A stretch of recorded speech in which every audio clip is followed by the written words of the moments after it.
Testing, testing, 1, 2, 3. Are we live? Are we live? We shall see.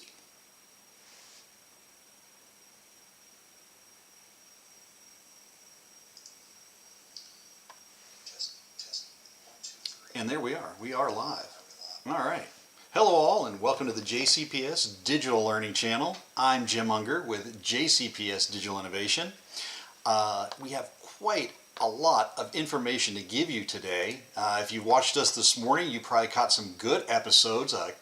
Kickoff to CS Ed Week, smart adding interactivity to your remote lessons. So lots of Smart Suite was going on there. It was great. We had Spheros this morning. This afternoon, I'm going to kick things off, which makes it pretty easy for everyone else. All right, get a lot of me going on. We're going to talk about Minecraft, and more Minecraft because there were some recent updates. We do have Hour of Code coming up as they talked about this morning. And we have some big news with JCPS Minecraft, and I'm hoping my partner will jump in here in a little bit to talk about that. And then after that at 1:30, we have Stress Management for Students with Terry Kendall and Drew Biddle. Then 2 o'clock, Creating a Culture of Psychological Safety with Michelle Keller. At 2:30, another great one for content and working, whether you're in the classroom or out of the classroom virtually. Elaine Abernathy, one of our partners at Digital Innovation, is going to talk about digital whiteboards, whether that be Jamboards, Smart Suite, any of the others out there. She's going to cover a lot of different ways to use those. And then we have FEV Tutor, which is our one-to-one tutors that are available for JCPS students. Sean Cicero will be joining us to discuss that. All right, and I see my partner's picture up, which means she will be here to talk about that, which is amazing. I love it. So let's get this going. Let's kick it off. If you want to say hello in the chat, where you're joining us from, have at it. And also, you'll see we are now well over 7,000 subscribers on our YouTube channel. So hit that red button and turn it gray if you have not already. Also, I will put in here, I'm going to put in the chat this wonderful website right here, which is our JCPS website for Minecraft.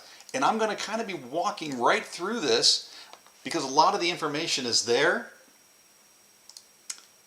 And that's where you want to get it from, because you can link from that and check out all the other websites out there. It really filters it down because there is so much if you've dealt with this. Minecraft is such an amazing tool for our classrooms. We're seeing it used everywhere from elementary, the primary grades, up through high school. So yes, it can be used for high school. And so many great things. Any content area. This is an open world sandbox game that it was based on, and then it was created specifically for education after that, working with Microsoft. Now, we are absolutely thrilled to be partnering with Microsoft on this project, working with Minecraft. We also helped introduce this to the Chromebooks, which was a huge boost to this. And we're going to talk about all the different devices we can work with this on. But what makes Minecraft Education Edition important? Why do we have over 12,000 people in our district utilizing this tool? And that's a huge number. That puts us as one of the global leaders using Minecraft Education Edition. Global. In the world. It's amazing. It just can't say enough about it.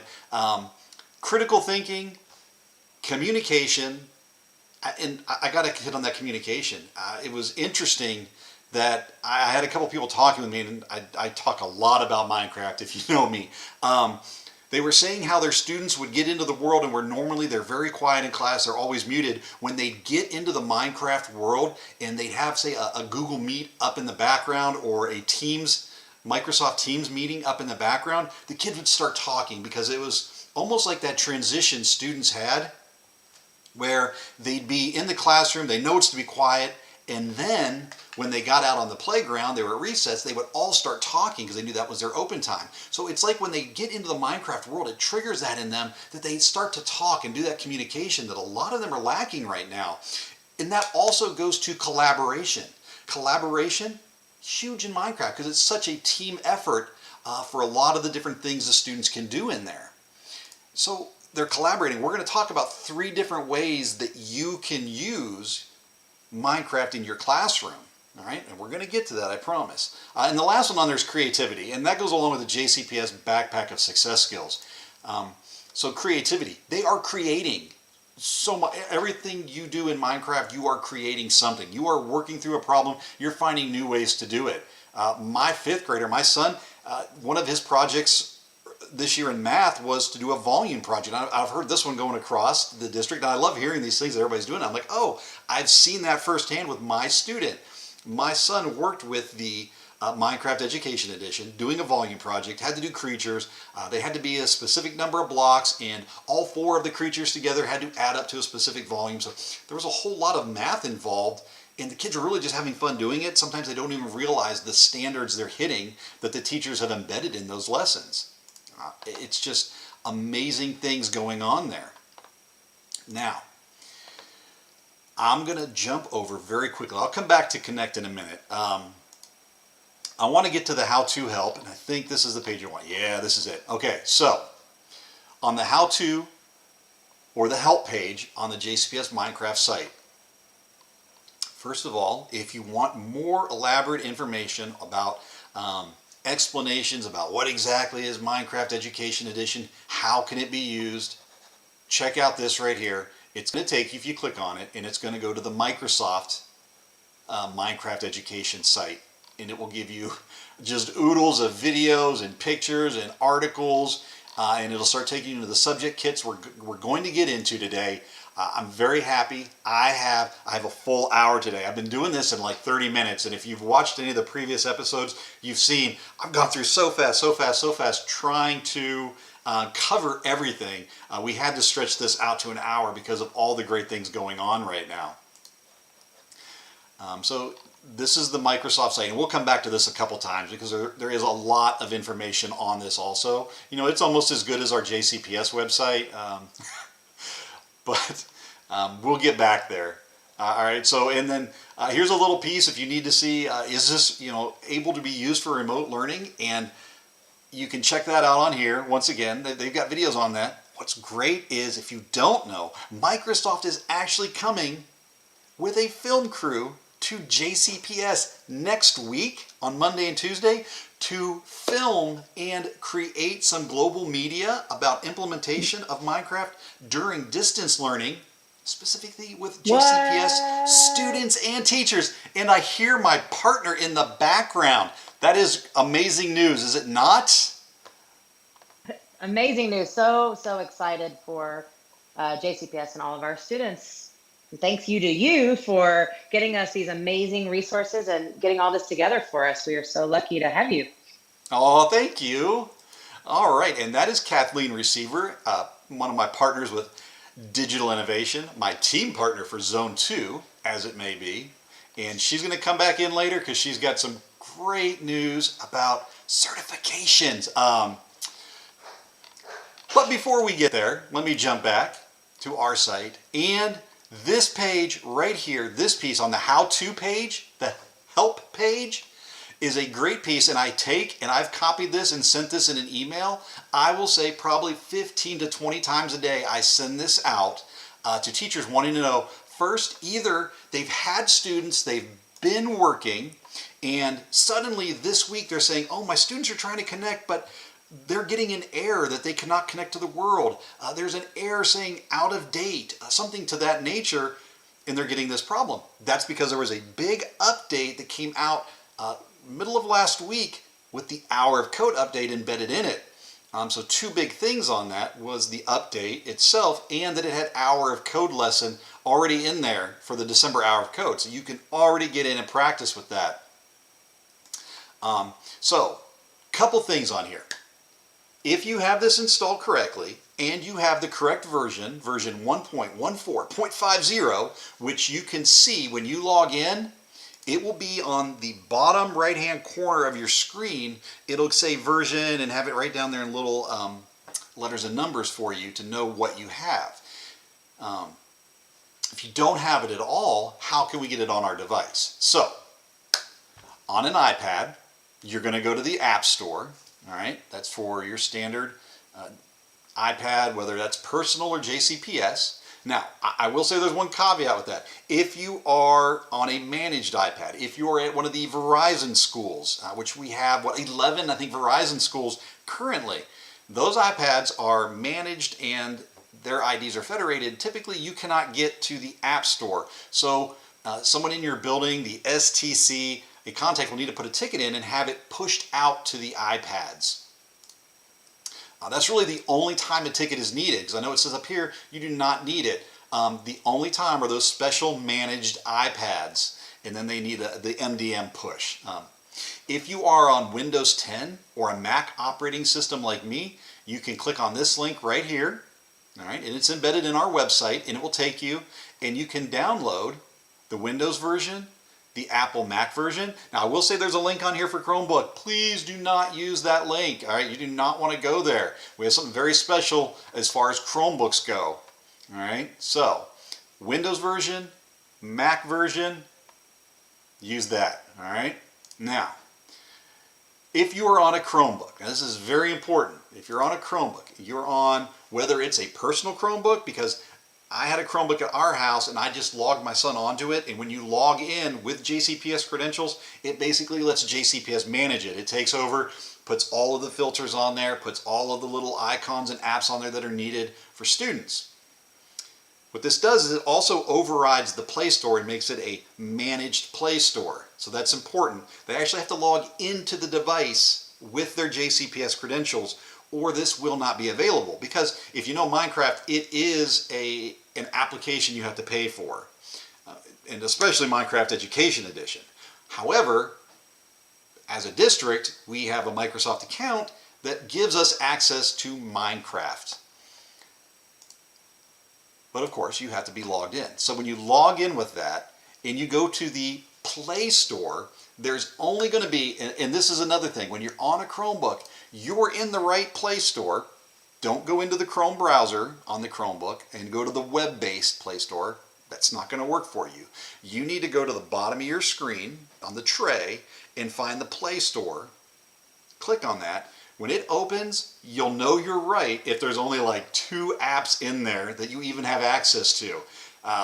That is definitely the managed Play Store. Because if not, if it shows a whole bunch of things and you can search and look for it, you're not in the right Play Store. The managed Play Store through JCPS is only going to have 2, maybe 3 apps available on that Chromebook. You're going to click on Minecraft and it's going to take you and install that on there. That's also the same way that you're going to update if you're on a Chromebook and it doesn't say 1.14.5 in the bottom right, it says 1.14.3 or something similar. You're going to need to go in there and update. Now, on my computer, I have a Windows machine. This is for the update. So if you've done a clean install, it's new, you're going to be good to go. You're going to have the latest version. But if you're doing that thing where you're hosting and you're having students join and saying, oh, this is out of date or there's a problem with it, you're going to need them to update their device. My computer is a Windows 10 machine. It automatically updates. So there are instructions here because not everybody has automatic updates turned on. What you will need to do is either turn that on, enable it, or uninstall Minecraft. So what's interesting is I've gone through classes in the last week and a half as this has been going on, all right, obviously. And I get in there and the student goes and they go to install and they're like, well, I've got 3 other versions of Minecraft on here. I'm like, is it Minecraft Education? And they look at it and they go, yeah, it's Minecraft Education. So what they've done is they've continued to install the new versions when they come out, but they haven't gotten rid of any of the old ones. So they just have all these on there. And I said, that's really bad for your device. Uninstall the older versions, install the newest version when those are done uninstalling. That way it's as clean as possible. Same with the Mac OS. If it didn't update on its own, I would uninstall it, then reinstall it from that. It's the same link on here. I've just moved it down here for the update. On an iPad, you want to go into your App Store, swipe it down, however you get to it, and say Update Apps, and it should update it. On a Chromebook, once again, you have to be logged in. You have to get to the Managed Play Store app that should be in the bottom tray. Click on it. And when you click on Minecraft inside of that, it should give you the option to either uninstall or update, and you just want to click that update button. When you do and you get that version 1.14.5, you'll be on the latest and greatest version.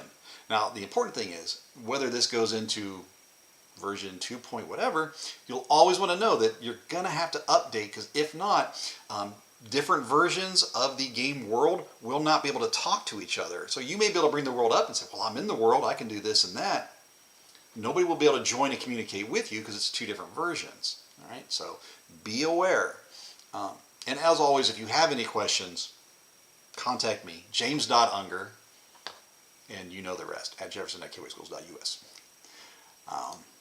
So let's keep moving. Also, if you have any questions, please put them in the chat. And I'm going to say in here, hello, welcome.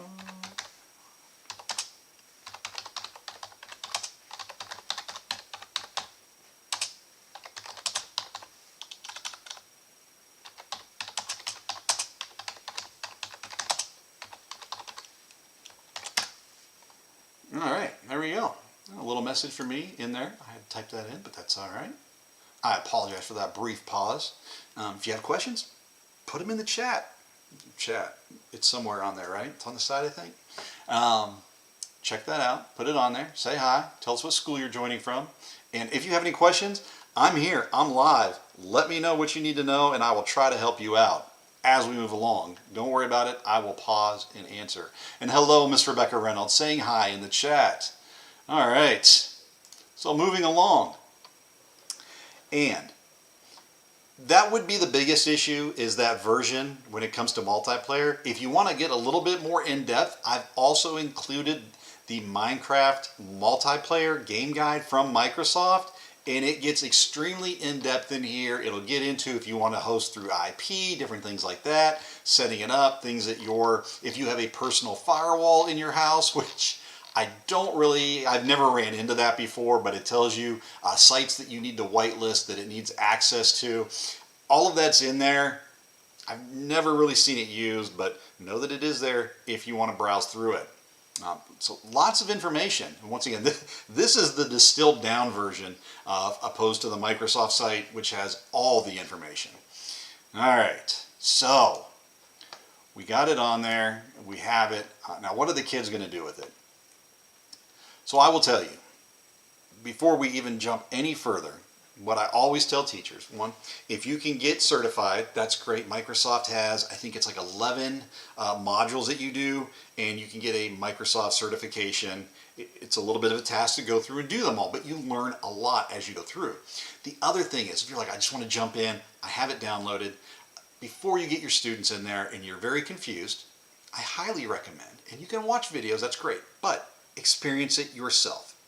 They added within the last year, it used to be a tutorial world you went into and you worked through. What you can do now is when you go in and log into the game, and I may actually do that in a little bit, log into the game so you can see it. There's a button where you go in, you can join, create a game. There's also, it says how to play. You click on that, it opens up, and it gives you the option to join 11 different worlds by yourself. If any instructions need done, there'll be an NPC in there, which is a non-player character that will give you instructions. And it starts with the basics. World number 1 is basic how to move. Go forward, go backward, left and right, place a block, pick a block up, learning the basics. Really, I am nowhere near as proficient as my 10-year-old. He will run rings around me within Minecraft. All right. We have that knowledge of how to apply it to lessons, how we're using it, what is our intent. The kids are amazing with it. Once again, with those tutorial worlds, you need to remember 80-90% of kids have played Minecraft before, been in it in some way. Not all of them have. So don't just assume that everyone knows how to play it. Use those tutorial worlds. Maybe make that one of your first assignments for your class to go into. Hey, I want tonight go in and get through worlds 1, 2, and 3 in the tutorials. Now this is how you get there. Give them instructions. And once again, when you walk through to do it, it's going to look the same for them. So you can tell them how to do it. But know that those are there. That is a great place to start, is to actually get in and experience it. So the intro. to Minecraft Education Edition. How is Minecraft Education different? All right, if you don't know, there are thousands of pre-made worlds, which is really the game that you're going to drop into. All right, now you can have it open and plain. You can make just a certain biomes. You can generate worlds, and I talk about that in some of my videos down below here. You'll see there's other videos that go through like what are some of the basic settings. Why are we using this? This is a little bit more advanced down here, which is great, is how do you get these worlds out to the kids? Because there are different ways, and I will talk about that, but know that these are here. This is on our site.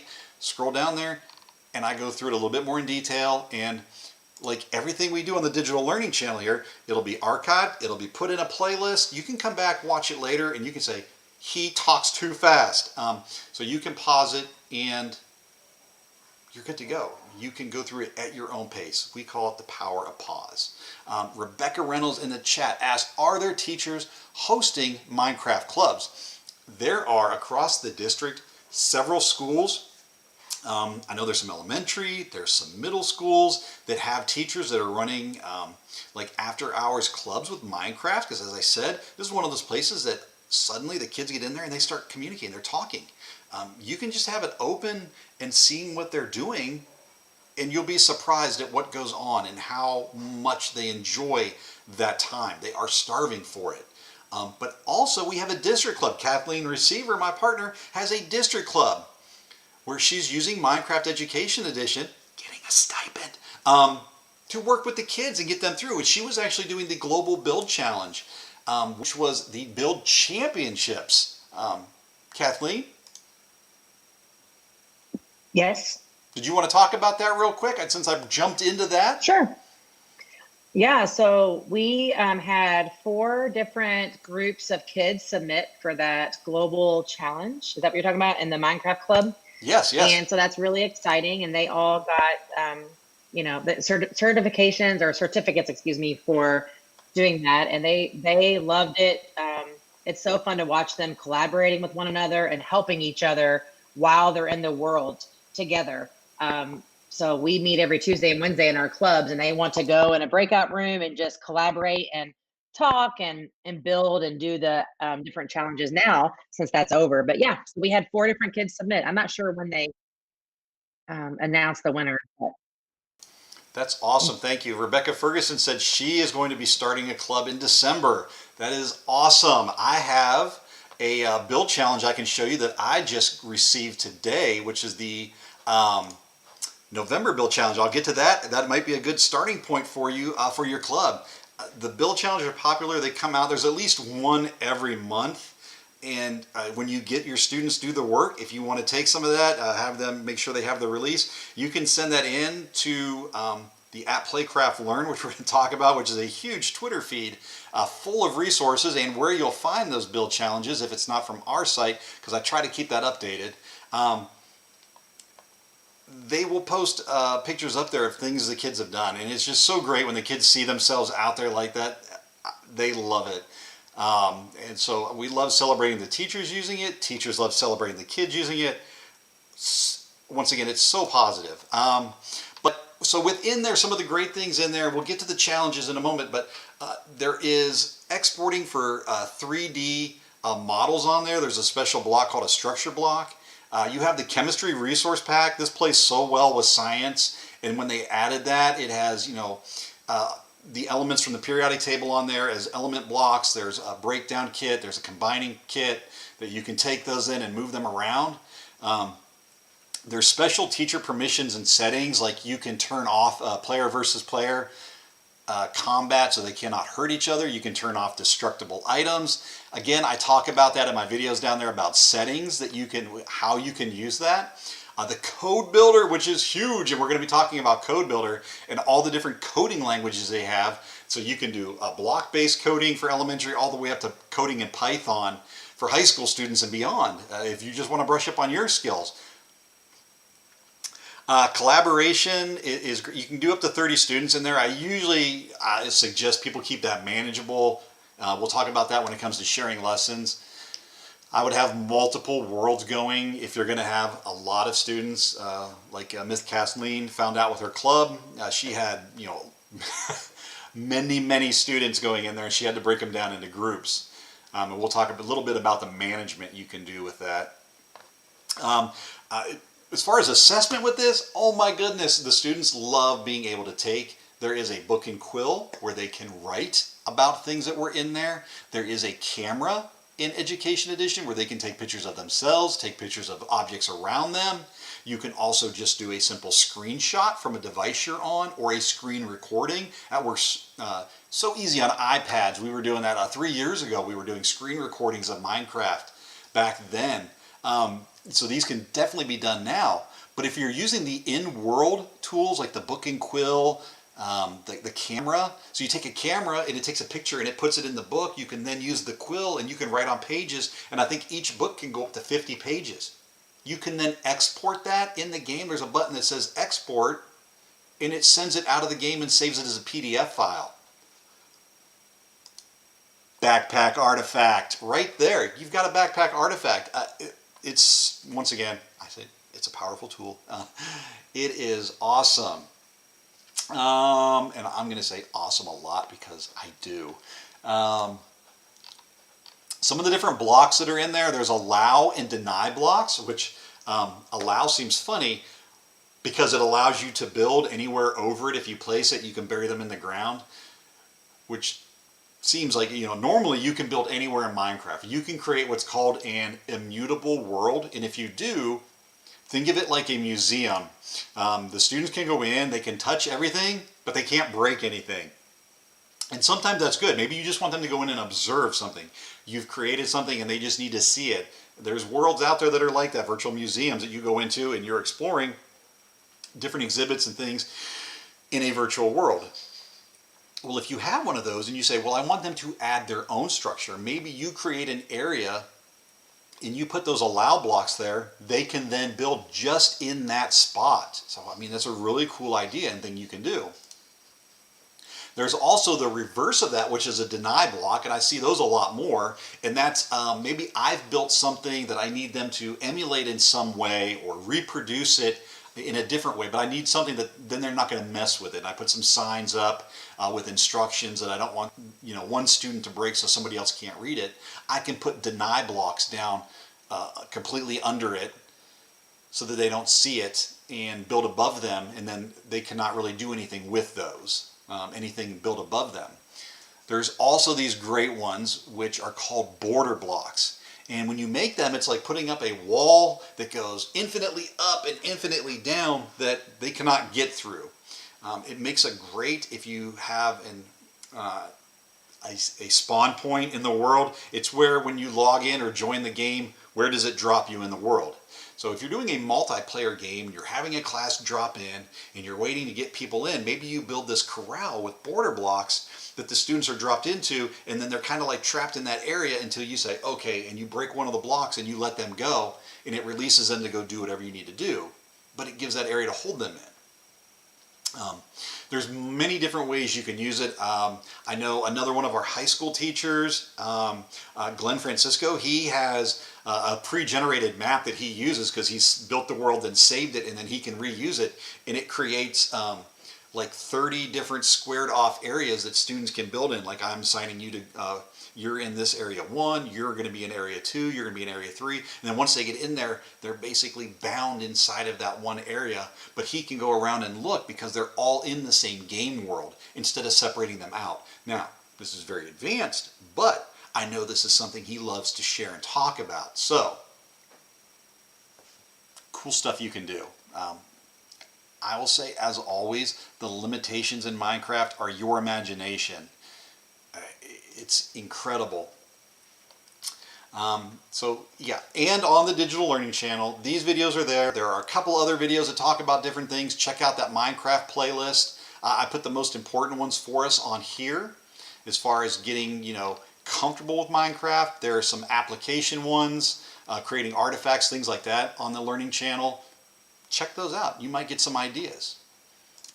Speaking of ideas, and I know I've touched on this a few times, this right here embedded in our site, because that's how important I think it is, I've taken the Twitter feed from @PlayCraftLearn, which is the Minecraft Education Edition, and I put their feed on our page, like right here, Hack the Classroom. If you want to get in on the Hack the Classroom and get in with live speakers from NASA, Xbox, these different, there's a link right here for it. You can get in. It is the 16th, 17th, and 18th, which I do believe, yeah, that would be today was the last day at noon. So that is a little bit past, but if we'd have been up on the feed, we would have seen that, known it was available, got in there and hear these speakers. And that doesn't have to be you. I've been in on some of these live chats. Students are welcome to get on there. Share it with your class. I know there's some classes out there that are they're doing almost everything they do within Minecraft Education Edition. So we see people, they will take and repost people's worlds that they've created, and there'll be links to some of the worlds on there. Designing, building museum exhibits. That's a classic one that's done is, take a museum and like the Fraser History Museum, we want you to duplicate it after you've been there. Make the display, talk about what the displays are for. It gives them a whole thing that this is a huge engagement piece, but look at the writing that you could do after you've used it and you've hooked them and you've got them engaged. Now I want you to explain your learning. I love this. That piece of it's so strong. I've talked about this a couple times with social studies teachers this year, and there's another big issue I want to talk about with that. Not an issue. Issue sounds bad. A big thing that came out with social studies, but one of the things I talked about was how you can do battle reenactments on here, having students go through, say, Civil War, Revolutionary War, and they go through and they say, okay, have the students separate them out onto two sides. You turn PvP and destructible items off and say, I want you to recreate the colonists, the British sides of this war, the North versus the South. So I want you to set up Gettysburg, use your first-hand documents, research, find things. I want you to create what was the battlefield, what did the terrain look like, what were buildings that were important, can you reproduce those on there? And you have them do that. Think about how much knowledge they're getting as they're building that to duplicate it and replicate it. And once they've done that, you can release them at the end and turn the combat on and say, okay, let's reenact the battle. And let them have the battle, which make sure you've had the map, taken pictures of it and saved it. But they have so much fun. The students have such a good time and they learn so much from it. And it's just those things. Can you do that? You can do, once again, anything you can think of, you can do in there. And they love building. And we'll get into grouping in a little bit. But so on this feed, it's going to give you all kinds of different things. When the monthly challenges come out, you can check with us or check on here. They'll be on here. It talks about all the different packs that come out. There was recent packs from the writing project release, I think like a 10 lesson pack of different lessons and worlds you can work with. The social justice one here with Congressman John Lewis and Good Trouble created social justice lessons on here. So writing, there's a social studies pack that just came out we're going to talk about with World War I. Lots of great things on there, but that feed is so important. I also have just a small list of my top 10 tips for creating a successful Minecraft community. I cannot stress enough, when you get the children in there, have your parameters set up. What are your expectations in this world? Think of it as taking them into a classroom they have never been in before, filled with lots of things they know how to use and you may not be too familiar with. If you don't give them parameters, it will get out of control very quickly, and that's when teachers kind of get frustrated. And I definitely don't want that, and I know you don't want that. So set up, have those pieces put in place. What are your expectations in there? We're going to have a meet running in the background. You have the game up in the front, but be able to hear me when I'm giving instructions. Make sure that you can stop when I ask you to stop. I don't want to have to shut the world down. Set up whatever classroom management you need. But have that. Take the time to prepare your world. There's going to be lots of worlds that you can get, download, and just send them the world, and they're in it. They can do that solo, or maybe you want everyone in it. Sometimes you get a world and you're going to go, well, I'd really like if this were here, or this did this. You can change those. Just because the World Pack is out there, you get it from the Microsoft website, you download it, you can adjust that world, change whatever you want in it. Whenever you save that world, it's going to save that world file. You can then take that one and send it out instead of sending the original. Once again, a little more advanced, but you can change any of these things. That's what makes it so great. You can make it cater to your needs, your students. Support your online work with offline documentation, instructions, and tasks. So important. This goes right along with having those classroom guidelines. Any work you want to have done, have a Google Doc, a Word doc, whatever it may be that you're using, have something set up that you're asking them to follow along, to fill in when they're done. Where are they getting this information from? Put it in your Google Classroom. All right. This was meant for whether we're in person or out of person. We had I think it was we peaked at like 9,000 users in a month when we were in the buildings using this. And obviously this tool lends itself perfectly to being out of the classroom, to being at a distance learning, because it is a virtual world. So these same rules apply, these helpful tips. Build unstructured time into your lesson. Much like I said with the combat scenario, give them that time, build it in and say, okay, we're going to take 5-10 minutes at the end of class. You guys have done a great job. We're going to join into this world and, have fun. Maybe give them something general. They always love building tree houses, or who can build roller coaster challenge. That's always a great one too. They love building roller coasters. And once again, you will be amazed at some of the things the students can create. Balance structured activities with choice, choice and voice. Give them all these things. But check out these tips. They are great. And see, I'm already at 1 o'clock in 5 minutes. We're 35 minutes in. So the how to and help, we talked about that. Connect is checking that out. All right. Monthly virtual training and support. If you click on that right now, it's going to take you to this, because the one that was on here was filled up and they're taking submissions for the next one. So there is a form on here. You can take this form, copy and paste it in to your browser to submit, so that you are updated whenever they come out with the next one, because the last one was extremely popular. And once again, shout out to JCPS. We had the most educators globally. We had the most educators in that cohort for training at Microsoft on Minecraft. So proud of the educators in JCPS. All right, so close that out. Go back over here. And we won a prize. I think that's supposed to be shipped to camp. So we'll have to see what the JCPS educators won. I did not know that. That is amazing. Yeah. You don't know what they won? No, they didn't tell us. They didn't tell us what, but we won. I forgot what it was for. Actually, I don't know if it was for the best tweet or whatever. But they're sending all of us a prize to me at Camp Edwards. So I'll make sure we Minecraft swag. That's awesome.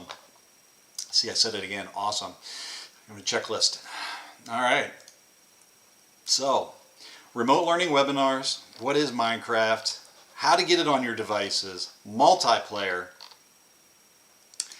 Content ideas. When you click on this page on the website, you will see these ideas. Now, these are ideas. If you go to the Microsoft website, you can go to class resources, hit find worlds or find a lesson, and it's going to take you to the library of all the different worlds, all different grade levels. You can break it down by different content areas that you want to search for. It's craziness. All right, there's so many things there that you can work with. But these ideas here on our website, these came when we did an entire week of Minecraft back in November of last school year. We did a different content area every day. That's what we focused on. And I know a lot of you were part of that. We did, math one day, we did language arts one day throughout the week. What I did was went through and collected the ideas that our teachers had of what you could do. So if you click through this slide set, that's why this is the only thing on this page. These are ideas from our teacher of what they thought they could get through. Supply and demand is a fun one with the virtual businesses. We had that in high school last year.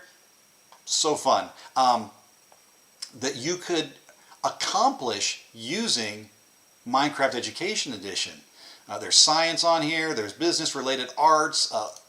Reading, language skills are on here. There is a communication tool where it goes in and it will convert. If you have an MPC that has text in it, they can convert that text to all the different languages in the Microsoft language conversion tool.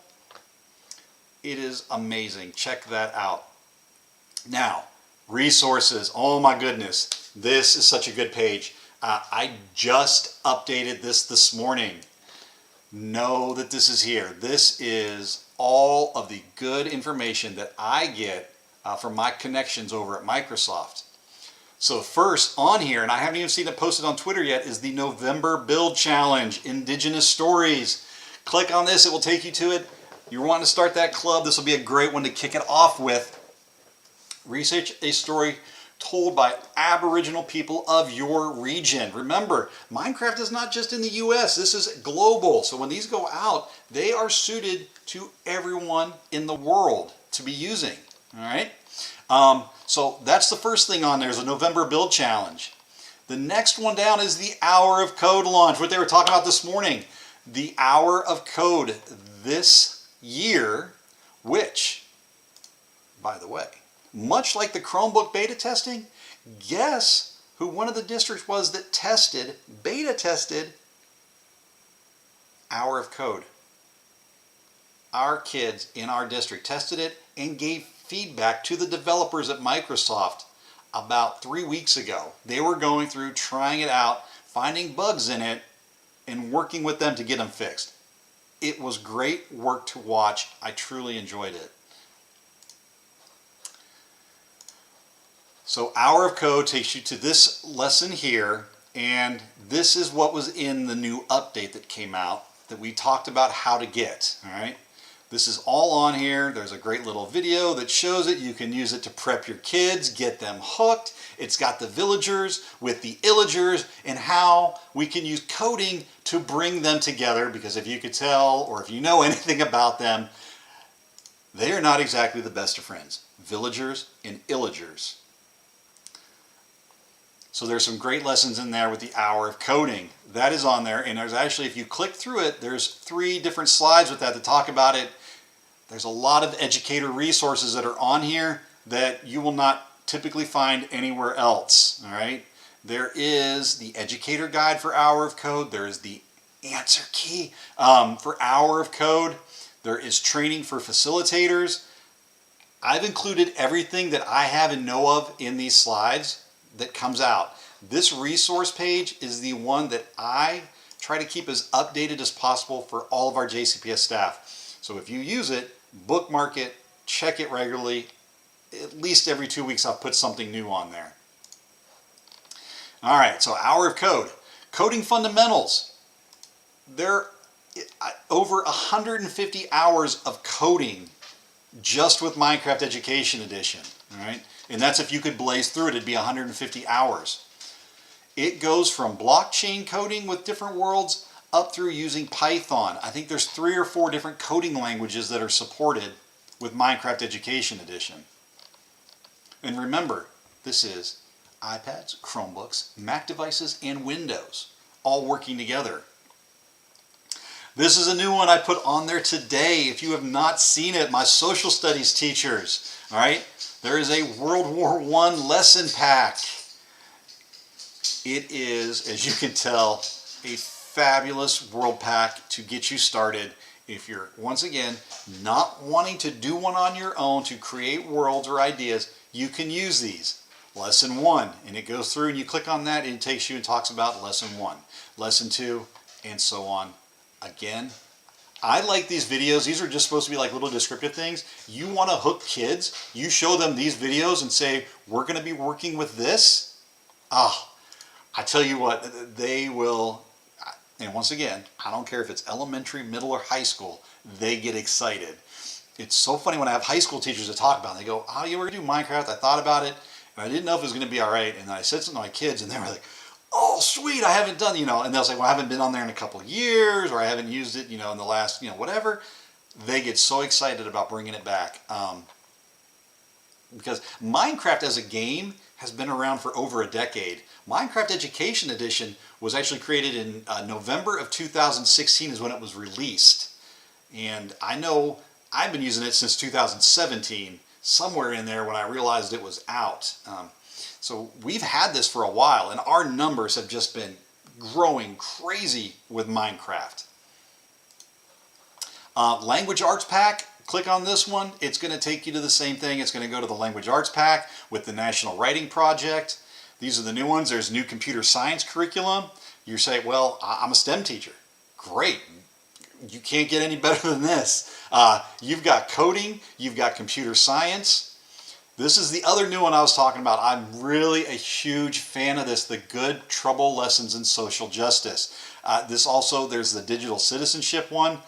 I like this one if you're doing a beginner class, or once again, if you're wanting to open a club. This is a great one that you can assign the kids. They can do it on their own. It gives them the world. This is probably one of the funniest ones I've seen that I can remember, because I had my son do it, and he was in there in the Digital Citizenship one, and it teaches you different lessons on like plagiarism and copyright, and then there's a part on trolling. So it's giving you this whole challenge. It's giving you Agent. If you don't know who Agent is, he's a little guy that'll follow you around, usually codes for you. Well, in this world, he's programmed to do things, and as you're building, he kind of starts cheering you on, and as you go, no matter what you're building, which is the funny part, my son's like, oh, he's really rooting for me, and then he starts saying, oh, this is horrible, who built this thing? He starts being kind of mean, and then finally, as my son's going, it's like time's running out because it gives you a time limit, so he's really struggling to get this done.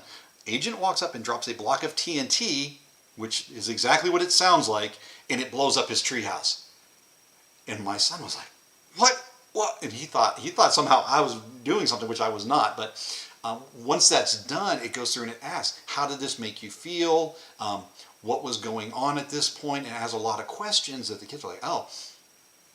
Because if you have done this before and you've had a bad experience, it might have been where you've had kids dropping in and doing things to other students' worlds or structures they've built. And it's a pretty good lesson in there on these different pieces. And I just enjoyed it for purely mean reasons. But it was interesting to see that go. And then he did reflect back on it, which was a good piece. And he's like, oh, yeah, I kind of understand that. So all of these pieces are linked right from here. That is the resource page. It is currently the last tab on the JCPS Minecraft website, which if you're in JCPS, you could just type in jcps.me/MEE. We'll get you there. All right. Anywhere else, you can use that link that I've thrown into the chat box, and I'm going to do that one more time before I talk about the new page that's going to be coming to the Minecraft website. And for that, I'm going to need my partner, because this is huge and awesome, and I want to let her talk. Kathleen.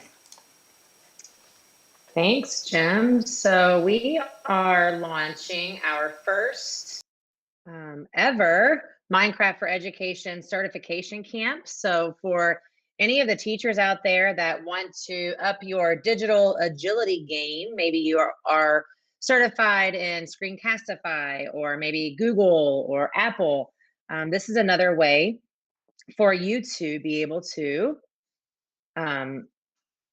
learn how to use Minecraft, just the basic skills of Minecraft. And if it's okay, Jim, I'm going to share my screen for a second. Is that okay? Or would that mess you up? Okay.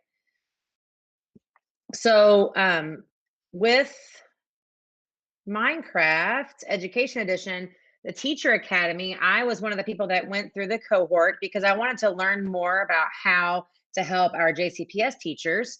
And what you will do is we will talk about how you can use Minecraft with your kids, but it also really the basics of it, how to move, how to add things to your inventory. So you have a basic idea with your students, but I can promise you that you won't need too much. Like Jen said earlier, my son also is much better than me in Minecraft. And the club that I have right now, they barely need me. Like the kids go back and forth. Someone asks a question and one of the kids jumps in and answers it before I even get a chance. So they are so excited about using it that they want to help each other. So you can see here, I've completed all of my courses, and they say 1 hour next to them. It doesn't necessarily take you an hour to do those, but there's a beginner section where you learn how to play, intermediate, advanced, and then you get your Minecraft Educator Edition certification. So that's what our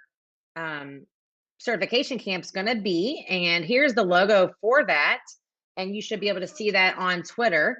It's going to be on December 1st, and we're going to do it during lunchtime from 12 to 1. And we'll get that recorded, Jim, for sure. So you can put that on your website in case someone can't attend. But I have a form. So if you're interested in doing this with me, make sure to fill that form out so I can get you all of the information you'll need for December 1st. And I think that's about it. How does that sound, Jim? That is amazing. And if you've been to any of our training camps at Camp Edwards, and you've worked with Kathleen before, you know you're going to have a good time. You're going to learn a lot, and you're probably going to get that badge that you really want. All right. We've done Google, we've done Apple, and now we're going to have a Microsoft Minecraft certification. So helpful if you're kind of nervous about it, and that was the biggest thing with Google. I know I did it on my own, and it took me forever to get it right. It's so nice when you have people that come in and help you and walk you through it. And really, what else are you doing right now? Come on, it's a perfect time. Kathleen's an amazing teacher to help us out, and I will certainly be hanging around for that. And it will get added, as I said, I will add it to the website right up here. It's going to say Home, Connect, Intro. We're going to have that cohort page on there. And I also am hoping to start showcasing some educators on there for contacts throughout the district. So certain high school teachers, middle school teachers, elementary teachers that are just the things they're doing in their classroom you would love, and I'm going to try to put them on there so we can start building this out to even more connections. To go along with Rebecca Ferguson, absolutely, you can send me your lesson. I will check that out. I would love to see what you've got going on or what your plans are. And then I also like dropping in. When you're doing a class, let me know. We can drop in and look at your world and see what's going on. I'll hit in the meet, talk to the kids. We can talk about updating or getting it downloaded to devices. When I have time in between meetings in our schedule, that is so fabulous. Kathleen, did you have anything else? I don't think so. The link is to register. If I know we have some viewers right now, is a bit.ly link, and it's bit.ly, bit.ly, and then /capital JCPS MEE, and then a capital C, the word camp. So capital JCPS MEE, all capitalized, a capital C AMP. And I just tweeted it out. So get on Twitter and find it on Twitter as well and get registered. So I'll know to expect you, and you never know, we may have some prizes. All right, so speaking of Twitter, I'm jumping on Twitter and I'm going to look to see if I can find that. Oh my goodness, Danielle Washburn putting a, oh no, a couple people. All right, well, that happens. There we go, right there. Nope, that's not the bit.ly. Let me go to Kathleen Receiver. All right. And, oh, this is fabulous. You haven't seen that before. The things to monitor. Hopefully somebody in your school is posting this for everyone in the school to see. And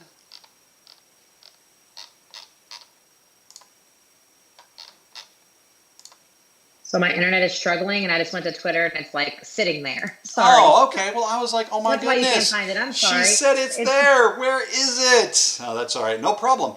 But we will watch for it. I was trying to type that in, but I just could not. Oh, there you go. JCPS MEE with capital C camp. Okay, so that's a bit.ly. All right.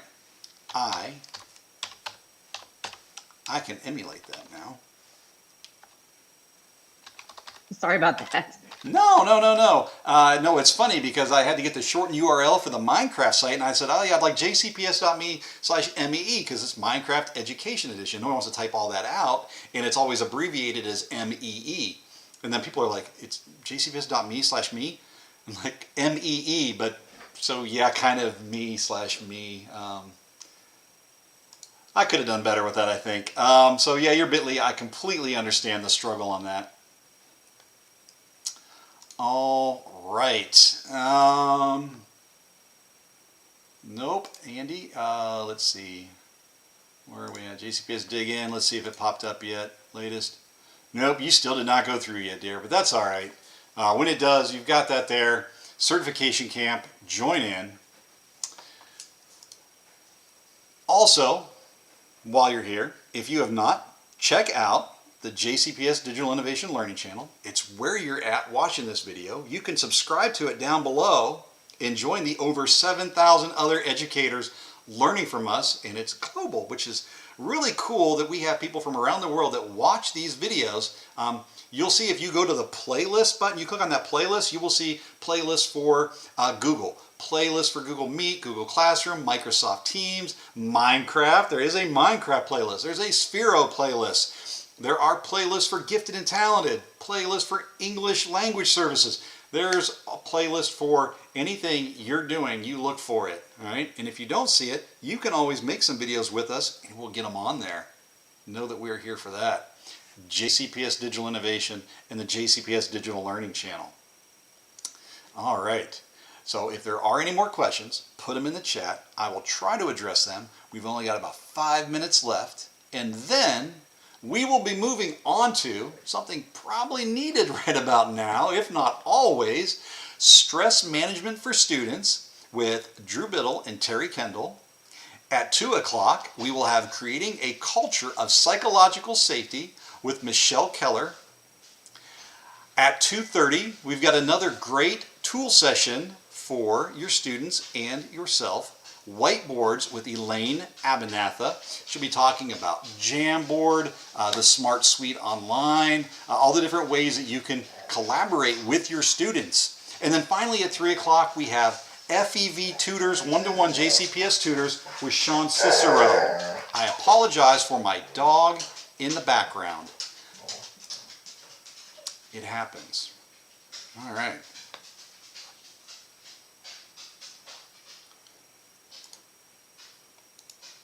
I'm going to take and I'm going to post this one more time. And also, let me jump back to Twitter real quick. If you notice, I was going through Twitter and I was looking for that tweet from the great Kathleen Receiver. I am following the JCPS Dig In for Digital Innovation, the JCPS Dig In hashtag. You can also go to @JCPS Dig In and give us a follow, and you will stay up to date on all the different things that we're talking about in JCPS. And you see some amazing yes card here from Russ Hockenberry, giving a shout out. We use these to shout out and celebrate educators. I see his little STLP logo here. Fabulous for our Student Technology Leadership Program. There's a teacher here using some voice recording with her students to take care of some music and orchestra. And teachers being celebrated. I think the tweet finally went through. Did it? We shall see.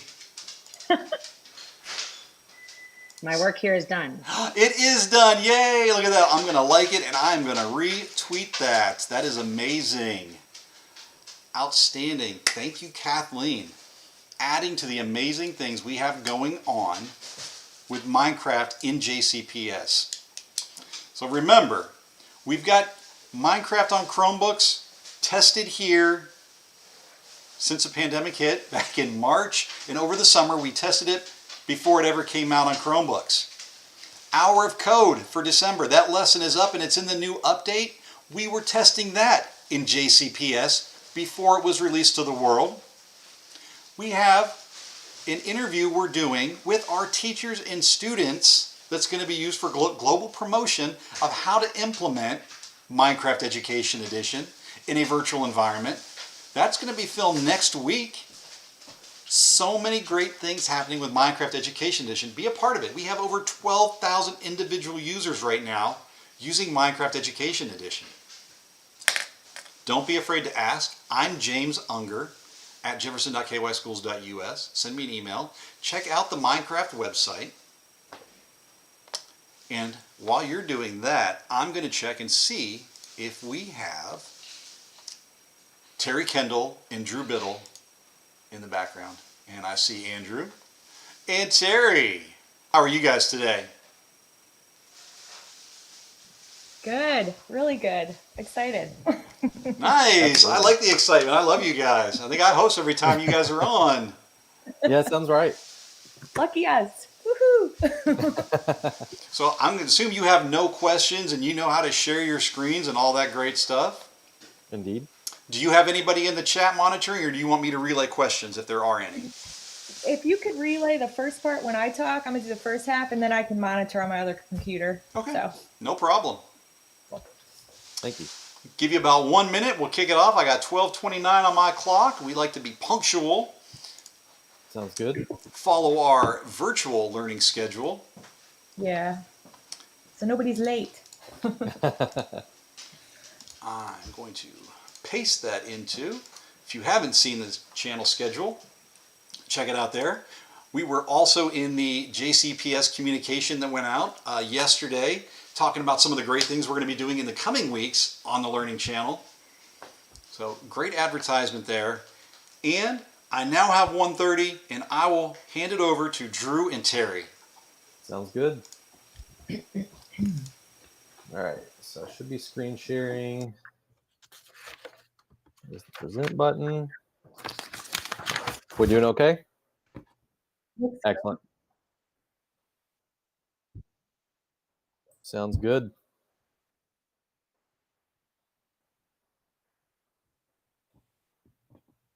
All right, I think we should be good. All right. Excellent. I think we're ready. You ready for me to start? Okay. Hi, everyone. I am Terry Kendall. I'm the specialist mental health, which is basically the lead support over the mental health practitioners. Prior to that role, I was a school psychologist here in Jefferson County Public Schools for most of 25 years, believe it or not. It's been a long time. But yes, I'll let Drew introduce himself. So I'm Drew Biddle. I am the mental health practitioner with Minor Daniels. I'm relatively new to JCPS. I've been here for over a year now. But prior to that, I was working in mental health for about 8 years. So I've got a little bit of experience with managing stress.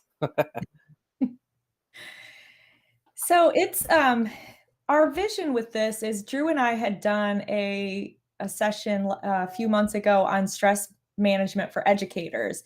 And then as I check in with my MHPs, I hear about kids being pretty stressed or staff being stressed. And I can only imagine being a child today where you're in school and you don't get to be around your friends and you're not seeing your teachers, and it's all work and no play, and we need the human connection. So it's just a really hard time.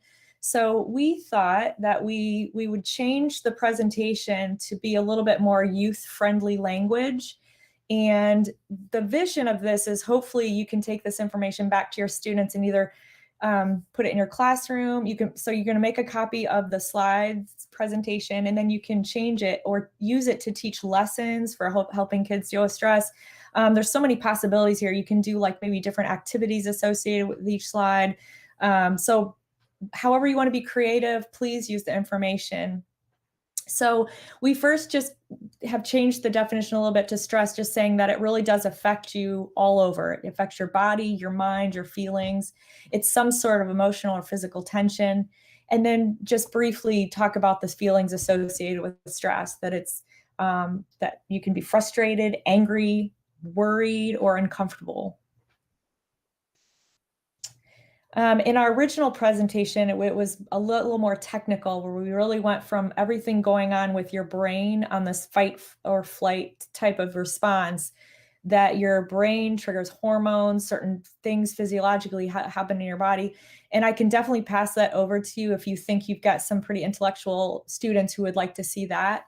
But for the most part, I think with kids, you want to just help them understand their body cues and what goes on in their body. Because when I worked with kids directly, I would teach them that your body's going to feel things before your brain feels it. So it's really important to help your students learn what's happening in their body when they're getting stressed. So showing them, does your stomach feel funny? Do you have a headache? Are you clenching your jaw, your fist? Is your breathing kind of messed up? Are you having trouble sleeping? So just giving them a list and saying what happens to you, helping them build that awareness. So basically, what is stress management? It's just a set of techniques to help people deal with stress. So when you're talking about the beginning and introducing this lesson on stress management is helping students understand stress. So what does stress look like? Where do you feel it in your body? What stresses you out? What do you do now to feel better? So what strategies do they have right now to deal with stress? Because you want to kind of see their baseline of what they're doing. And thoughts is a big one. A lot of times our thoughts are what gets us in trouble. Our brain is constantly going all day long, and it can really get the best of us. So our thoughts and stories a lot of times create more stress and more drama in our life than is good for us. So there's that analysis piece that you want to help students figure out, are your thoughts in the past? Are you really focused on something that happened a long time ago and you just haven't really fully processed and dealt with, which is really bringing you down? Or are your thoughts in the future where they're just like, you're just worrying and you're anxious and you're nervous and you're just making up a whole scenario that really has no basis in reality because we're not there yet. We're not in the future yet. And that's where a lot of that anxiety comes from. Or are they present? Are we really focused on that moment? And a lot of things, and Drew will talk about this later, is that piece is in the present. Like you just want to be present and stay on that moment. And another thing to look at is sometimes kids or people in general tend to be more positive or they tend to be more negative, and they really have to work sometimes to change that up to positive if they do tend to be negative. So helping them see, where's the silver lining here? What's the good side of this? Is the glass half empty? Is the glass half full? And then grateful. Are their thoughts more grateful and they're really thankful and appreciating moments, or they tend to be more judgmental or critical? Because you just kind of have one or the other you may lean to. So it's really helping them analyze their thoughts a little bit closer. So having them pay attention to the thoughts, be aware, so build that awareness piece, and then knowing when to get out of their head, how to stop ruminating. Do they need to take a break? Go for a walk, write it down, listen to music, draw a picture, do a crossword puzzle, something like that they're just distracting themselves to break up that constant repetitive tape that's going on in their head. And then maybe what's something positive they can do when they get into this, I call it a heavy mode, when they're very heavy. And then are there beliefs about yourself, people, or situations you can challenge? So where can you fight back a little bit and say, that's just not true. I'm making that stuff up. I have no evidence for that. And so helping us get out of that mode. And feelings. One thing I know kids a lot of times misunderstood, whether that's from the family they grew up in or the message they were given, is that we need to teach them that everyone has feelings and feelings are not bad. They're not a bad thing. It's what we do from those feelings. Everybody gets angry. Everybody gets sad. Everybody gets stressed. Everybody gets maybe frustrated or scared. That's just part of being human. Feelings are actually there to protect us and guide us. They give us messages, and we just need to pay attention to them and see them for what they are. And how many times have we been so upset about something and we just sleep on it, and the next day we're like, I don't even know what I was upset about. So they're just kind of fleeting a lot of times. So helping them not take us over is the most important part. And then also to take that shame piece about it's not a bad thing to talk about your feelings. Actually, it's a very good thing to talk about your feelings and to express yourself. And then that behavioral piece is really important, that there's things we can do and pay attention to, whether that's your lifestyle or that's physiology, that kind of thing. So we start with your breathing, and your breathing really is your anchor. So when a child is really stressed, one of the first habits you can help them get into is to get right back to their breathing. Like, let's slow down your breathing, whether that's teaching breathing strategies. And I'm pretty excited because every time I check in with my MHPs, most of them are doing some sort of mindfulness strategies, or they're collaborating with their counselors on this. They're going into classrooms or helping their students with this, or their staff. So all kinds of different breathing strategies to help them take control of that breathing again. So teaching students, are you breathing in through your nose, or is it really like through your mouth and it's really deep? Is it really deep or is it really shallow? And then sleep is something that we don't always address as much as we need to, but it's super important. If kids don't get enough sleep, they are more likely to be anxious and stressed. So really analyzing that piece, what time are they getting to sleep each night? When are they getting up? Are they, sleeping 4 hours and then they take a 2-hour nap? So really helping them change some of that if they are. And then what's their sleep hygiene like? So what do they do when they get ready for bed? Are they getting off the screen time? Anything to eliminate screen time before bed is the best thing you can do, because they're constantly stimulating their brain at night. And so whether it's a television, a video game, social media, or whatever, if you can talk any of your students into limiting that, it's a really good habit to make. And then exercise. I know right now there's so much screen time. I know my eyes are feeling it lately. So what kinds of things can they do between their breaks in school or when they're done with school? Are they getting outside and going for walks? Are they doing some sort of yoga activity or exercise activity during the day? Do they like to ride their bike? Do they play with their friends? What kinds of things can they do to get away from television and to move their body? And then nutrition is something we don't always talk to our students about, but really trying to help them see that what they eat affects their brain. So if they're eating a lot of processed foods and a lot of quick foods and a lot of sugars, it really does tend to stimulate your moods, and you're going to go up and down, up and down. So you really want to help them understand that what you eat, you are what you eat. What you eat really does affect your brain. And then self-expression. So helping your students know, what do they like to do to express themselves? Do they prefer writing or talking? I know most students that I've worked with prefer talking as an outlet, but I've had some that are very, very bottled up. So I just have them do another outlet, whether they're writing, or sometimes I've even had them draw your anger or draw how you see yourself. So any way that they can get that expression piece out. And self-talk is really important to help our students to pay attention to their self-talk. What are they saying about themselves? What are they saying about people and situations? And again, that relates a bit with your thoughts, but really analyzing that. A good exercise to have students do is kind of a brain dump. You can do like 2 or 3 minutes where you time it and they just write whatever comes to their mind and just gets out about whatever. So if they're upset, just say, let's do a brain dump, just get it all out. And they can just, if their brain's overwhelmed, they can just kind of write it down and do it. And it's not very long. That also, it's a good idea is to do self-affirmations. So I've had kids like write down things that they want to tell themselves over and over again, and then they cue themselves to do it, or they make they put it in their notebook so they see it a lot, or I've had them do mirror work where they look in the mirror and say it. Anything to change that script or that negative script that is going on in the brain and making situations worse. Because I always say, we've just got to change your brain. You've just got into a habit of thinking a certain way about yourself or about a situation. So how can we change that? And then helping students really say or look at how are they speaking kindly and compassionately to themselves. So many times I've said, would you say that to your best friend the way you're speaking to yourself? And they were like, no, never. So that's something just to kind of get them to analyze as well. Okay, I think I am finished with my. Yeah, so I'm gonna take over from here. I'll take the baton. Sorry.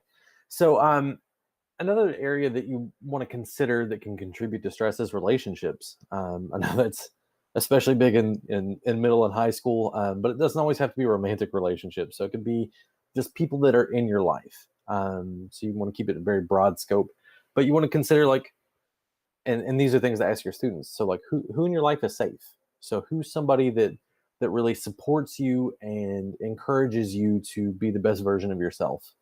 Who do you share good and bad news with? When something happens, who is it that you want to go to and say, hey, so-and-so, I just did this thing, or this really big thing just happened in my life, or can you believe this horrible person did, that kind of thing. And then also, which people don't feel good to be around, and really considering is it worth being around those people if you don't feel good being around them? Are you able to avoid those kinds of situations in the first place? If so, maybe that's something to encourage the students to consider. And I know that Terry kind of talked about this a little bit previously, but laughter is a huge thing, because laughter inherently reduces stress. And so the more that you can laugh with your friends and the more that you can interact with your friends in a positive way, and sharing, and it doesn't have to be like full out belly laugh. It can just be like a little internal chuckle, or kind of like what a lot of people do for puns, right? So it's one of those it can just be one of those moments. It doesn't have to be anything outright. Time management's another piece. I think one of the things that Terry and I really wanted people to encourage, just in general, but especially with our students, is not necessarily just time management, but focusing on things that are in your control. And so you're in control of your schedule. Maybe you have to be somewhere, and maybe you have to, maybe you have to be at school, or maybe you have to be at a class at a specific time. But if you kind of map out like, okay, well, I know that I have to be at class at this time, and I know that I have to be there this long, and I know that in general I can expect this thing, then you already have an idea of how your day is going to go. So I think uncertainty creates a lot of stress. So if you can kind of get rid of some of that uncertainty and map things out for yourself a little bit, it really reduces that stress level. So it also gives you an idea of your priorities. So like this question here, which activities are not as important or that take too much time? That kind of gives you an idea of, okay, well, what should I make a priority and what shouldn't I? So that way I don't have to get stressed out by, I've got 6,000 things on my to-do list. Then it's, oh, okay, well, yeah, this thing's technically on my to-do list, but it's kind of on the bottom and it's not really that important. It's something that I can leave until tomorrow instead. So maybe I'll just go ahead and take it off. But definitely consulting with adults or friends and seeing how they do things is a really good way to kind of kickstart this a little bit if it's something that your students have never done before. So again, I'm not saying that you're going to go tell your students, oh, well, they have to go buy a $25 agenda that they're never going to use. Definitely encouraging them to use tools that are in their arsenal already, and building off of things that they're already doing. So positivity is another area that I think kind of gets overlooked sometimes. And I know that especially with everything that's been going on recently in general, COVID and just the whole situation in the city and elections and all that, there's a lot of stress that's going on right now. And so positivity isn't always the first thing on our agenda. But if we can take some time and set aside some things and say, you know what, like, all of that stuff is going on, yes, but I am grateful for this thing in my life, or I am grateful for this ability in my life, or whatever. And it doesn't have to be some cheesy, false, like, oh, well, I'm just going to do this and I'm going to ignore everything else that's going on. It's something that needs to be genuine. But if you can really focus on that a little bit more and focus toward that glass half full type of mentality, then a lot of that stress kind of melts away, and all that stuff that's going on, you realize doesn't impact you as much anymore. So doing some fun things with your day, setting aside 5 minutes to go walk around outside and get some fresh air, or setting aside 5 minutes to look at some memes that you haven't looked at in forever. Whatever your hobby or interest or your passion is, if you can find some way to tap into that at least a couple times a week, if preferably every day, but definitely being intentional about that and setting aside some of that time really makes a huge difference. And again, we come back to that laughter piece. So are you able to give yourself permission to step outside of all the stuff that's going on and have a laugh for a minute? Or is there some way that you can kind of turn things around a little bit where you're able to laugh at things? So again, having these kinds of conversations with our students of, what kind of fun things are you doing? Like, what are you doing after class? What are you doing? What would you rather be doing with your friends right now? That kind of thing. And then that way, I think we can kind of encourage that holistic mindset instead of just, oh, okay, well, we're going to show up and we're going to take a test and do our work. Resilience is a huge thing. I think that we are a lot more resilient than we give ourselves credit for. And I think that's especially the case with our students, because we have all had to adapt to a lot of things with this whole NCI process and just with life in general. So encouraging people to not leave their house very much, or being very careful about how we leave our house, is a huge it's a huge difference in our lives. And so we have to have this ability to overcome these adverse situations and bounce back from them. And I think that's one of our biggest strengths as human beings in general. So how do we build that?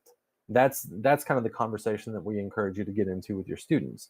So do you spend time with your friends and family? And it doesn't have to be biological family. It can be chosen family. So it can be those really close friends, or that uncle, or whoever that you trust. Knowing that these are not impossible to overcome. So it's very possible to get past these. I think another big thing is knowing that change is just a part of life.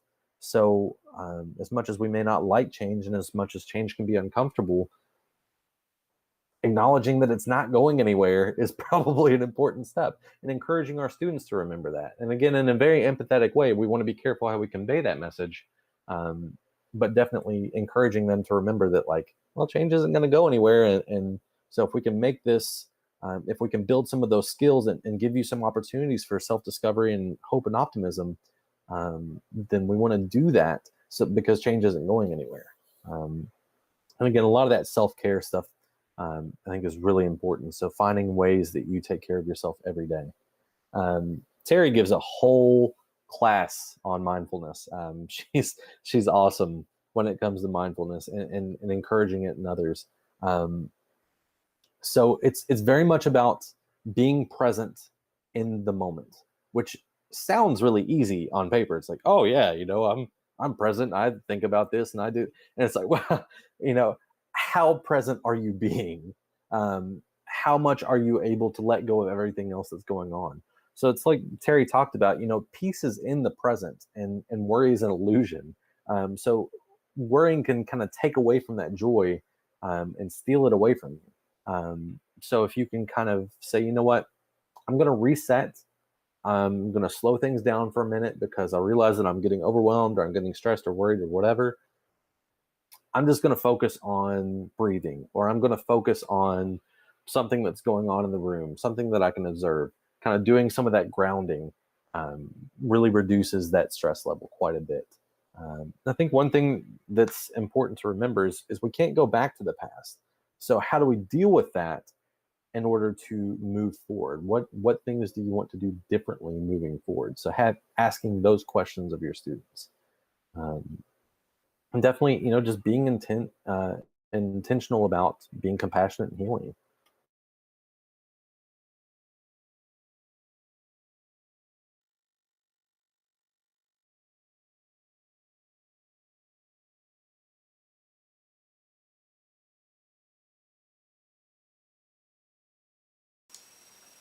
Did we lose Drew? Or did we lose me?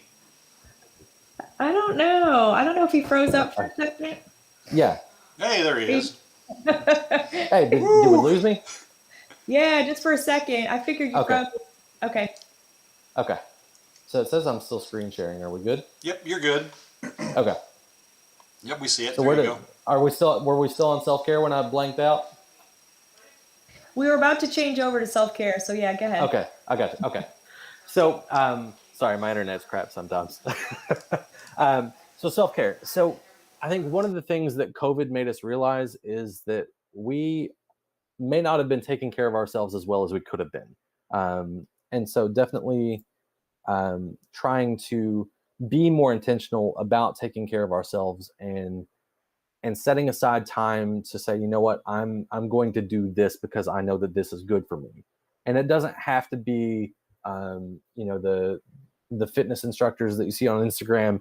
It doesn't have to be some glorious thing. It can just be taking 5 minutes to send a joke to a friend and look at some memes or look at something that makes you laugh, or being creative and putting something positive in the world. So it's definitely something that you want to do daily. And self-care, we really want to focus on that in several different areas, including, physical, emotional, spiritual, and relationships. So basically all the things that we've already talked about thus far, but making sure that you get some self-care in each of those areas, because sometimes we can kind of do great in one area and neglect another.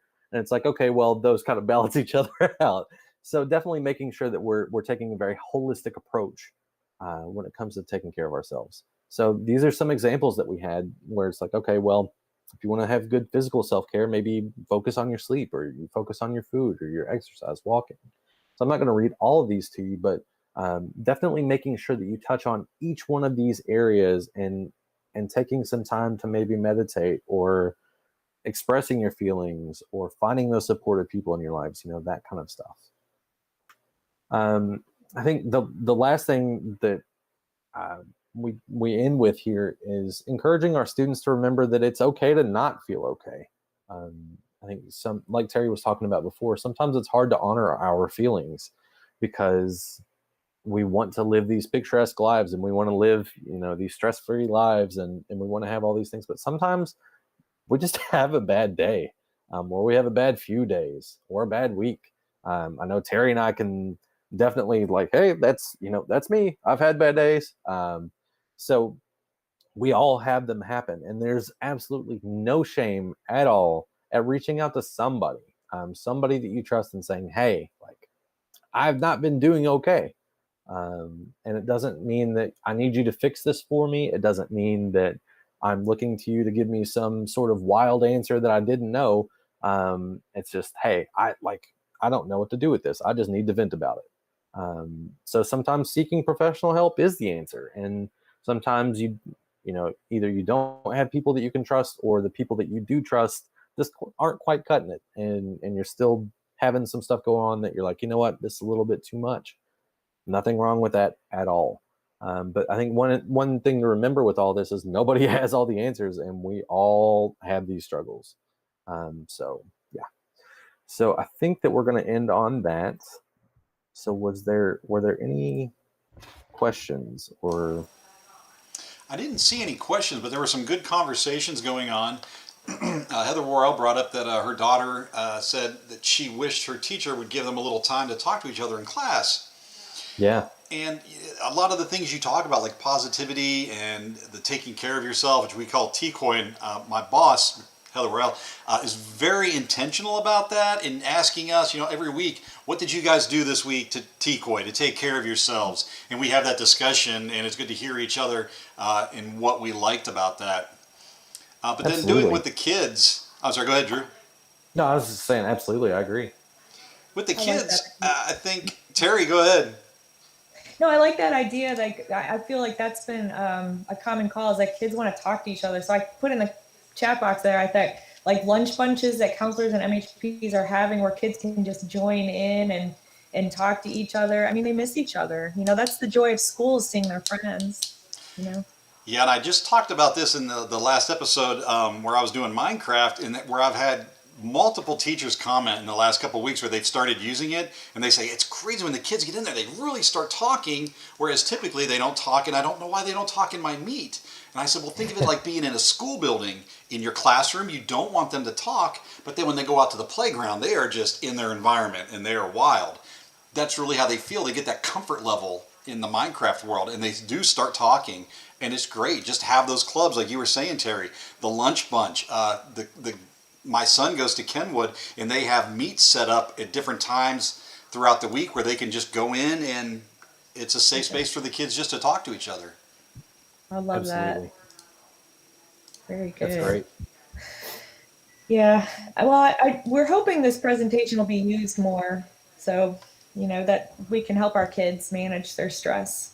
Yeah, I think we forget about it, and we see this and we go, oh yeah, I know to do that, I know to do that. Yeah, but are you intentional about making it known to your students to do these things, and how important it is for that self-care?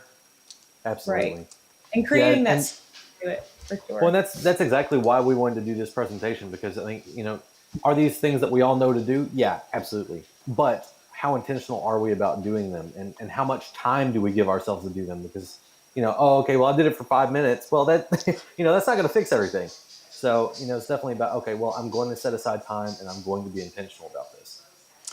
Yeah, and like Drew was saying, everybody's different. You have those different things that are going to make you happy. And that's like when we talk about T-Coy on our team, we hear the different things that, oh, I did this. Well, I went and, I ran and I watched this show. And everybody has something different and it takes a different amount of time. And letting the kids know that's okay. That's normal. Yeah, absolutely. Well, thank you very much. Yeah, this was great. Thank you both. Any other final words? Is that it? We good? I think we're good. All Just right. reach out if you need anything. Anybody can reach out to us at any time. All right. So. Terry, Drew, thank you very much. Coming up very quickly, we are hitting 2 o'clock. They were right on time there. That was perfect. We have creating a culture of psychological safety, which I think plays really well with the stress management with Michelle Keller. And I already saw her lingering in the background. Oh, and my boss jumped in, Miss Heather Worrell. She? I do not like the word boss. My colleague would be much better. But My leader? Team leader, captain, whatever you like. I just wanted to jump in, Andrew, the last episode as a mom. That was such a powerful episode and got me really thinking about supporting my own kiddos at home. And I just wanted to give a shout out to Samantha. I think it's Samantha Howard Wheeler. She's a counselor who does a Minecraft lunch and brunch so kids can hop in and interact with each other in a Minecraft world. And she's a counselor. So just how, and I think Michelle will probably talk about, like, how are we providing kids an opportunity to get that social emotional support? So just a shout out to them. And I can't wait to learn from you, Michelle. Keep rocking it out, Jim. Awesome. Thank you, H.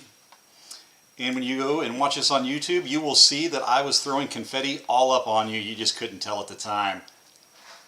So, hello, Michelle. Hi. How are you doing today? Good. How are you? Not too bad. Enjoying the beautiful weather outside through my window. Yeah. So, have you presented before on here? Do you know the setting it up and all that? This is my first time, but I assume that I need to click on my presentation and share my screen, and then just kind of, and then it rolls from there.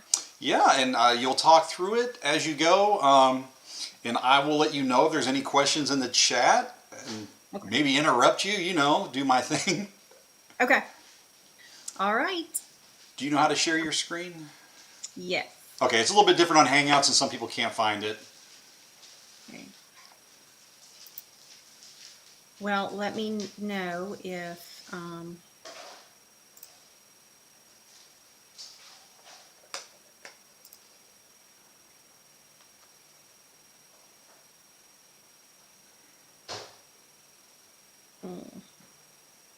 all right, it's saying share with people and groups, and it shows. So what you want to do is you want to go to the Hangout, the tab we're on where we're talking. Uh-huh. And at the top right, there's 3 dots. Yes. That's where you want to hit share screen. Okay. And then once you're in there, you can just present whatever you have. You can hit present on your slideshow and it'll pop up on the screen. Okay. In theory.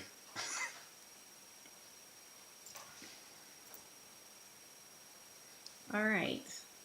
Now I can go. So you'll tell me. There you go. I see it. You are doing perfect. Okay. So you see a screen that says creating a culture of psychological safety. I do. And if you hit present, it'll fill up and be nice and big for the audience. And when that comes up, at the bottom, do you see where it says CC on the black bar? If you click on that, it'll give closed captioning. Yes. And you have to allow that. Oh, outstanding. All right, Michelle, it's all yours. I'll leave you alone. All right. Thank you. Well, my name is Michelle Keller, and I am a mental health practitioner at Watson Lane Elementary. And I have been in the field. I'm an LCSW, licensed clinical social worker.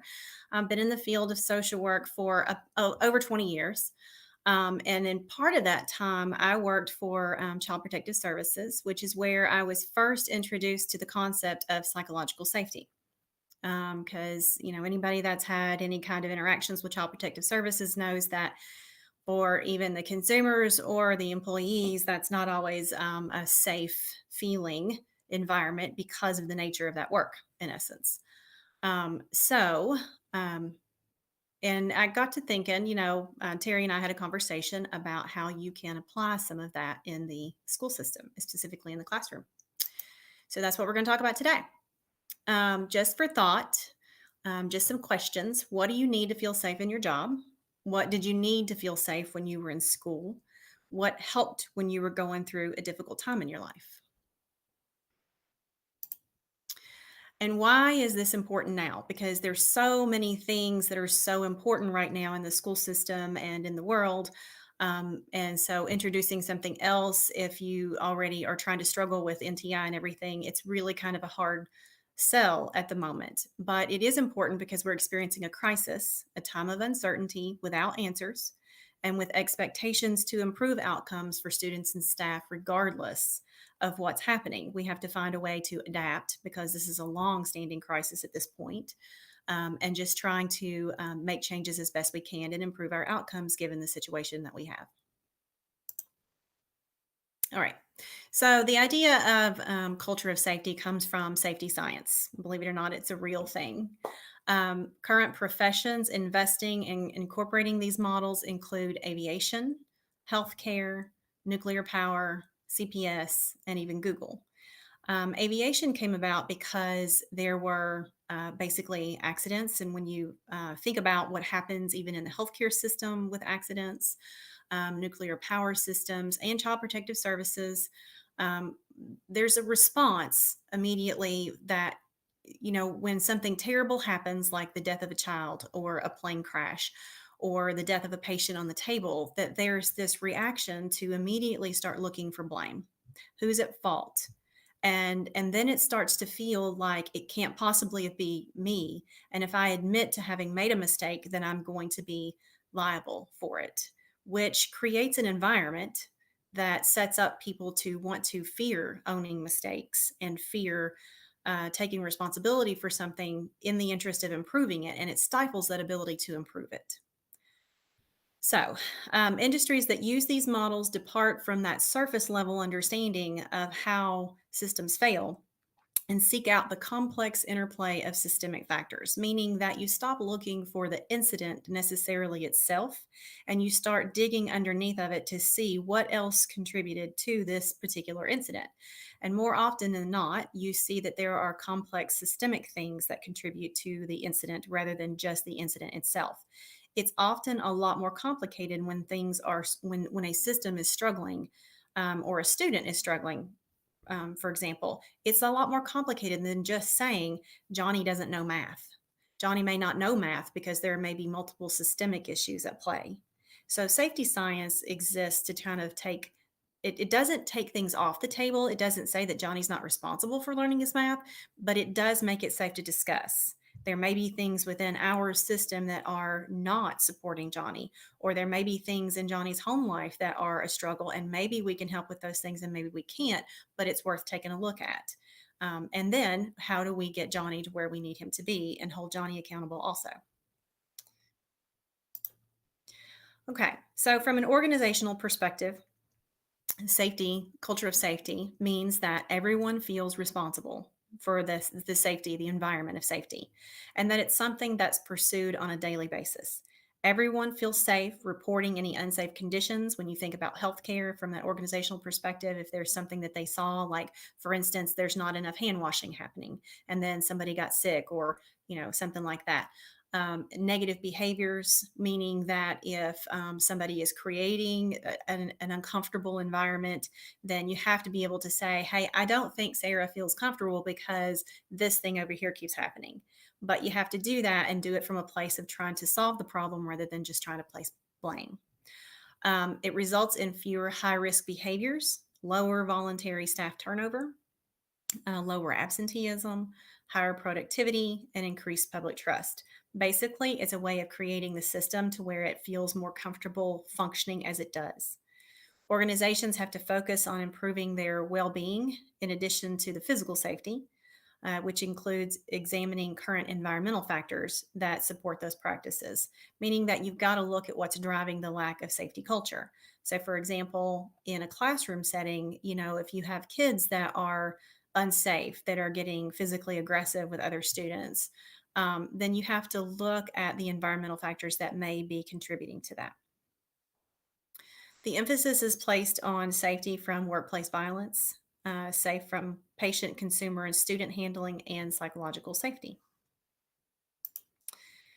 So the idea of psychological safety was introduced by Amy Edmondson, a Harvard business professor. And I'm going to play just a quick snippet of something just to kind of give you a little bit of the background. And it's not going to be the full video, but people are certainly welcome to go back and watch the whole thing later if they want.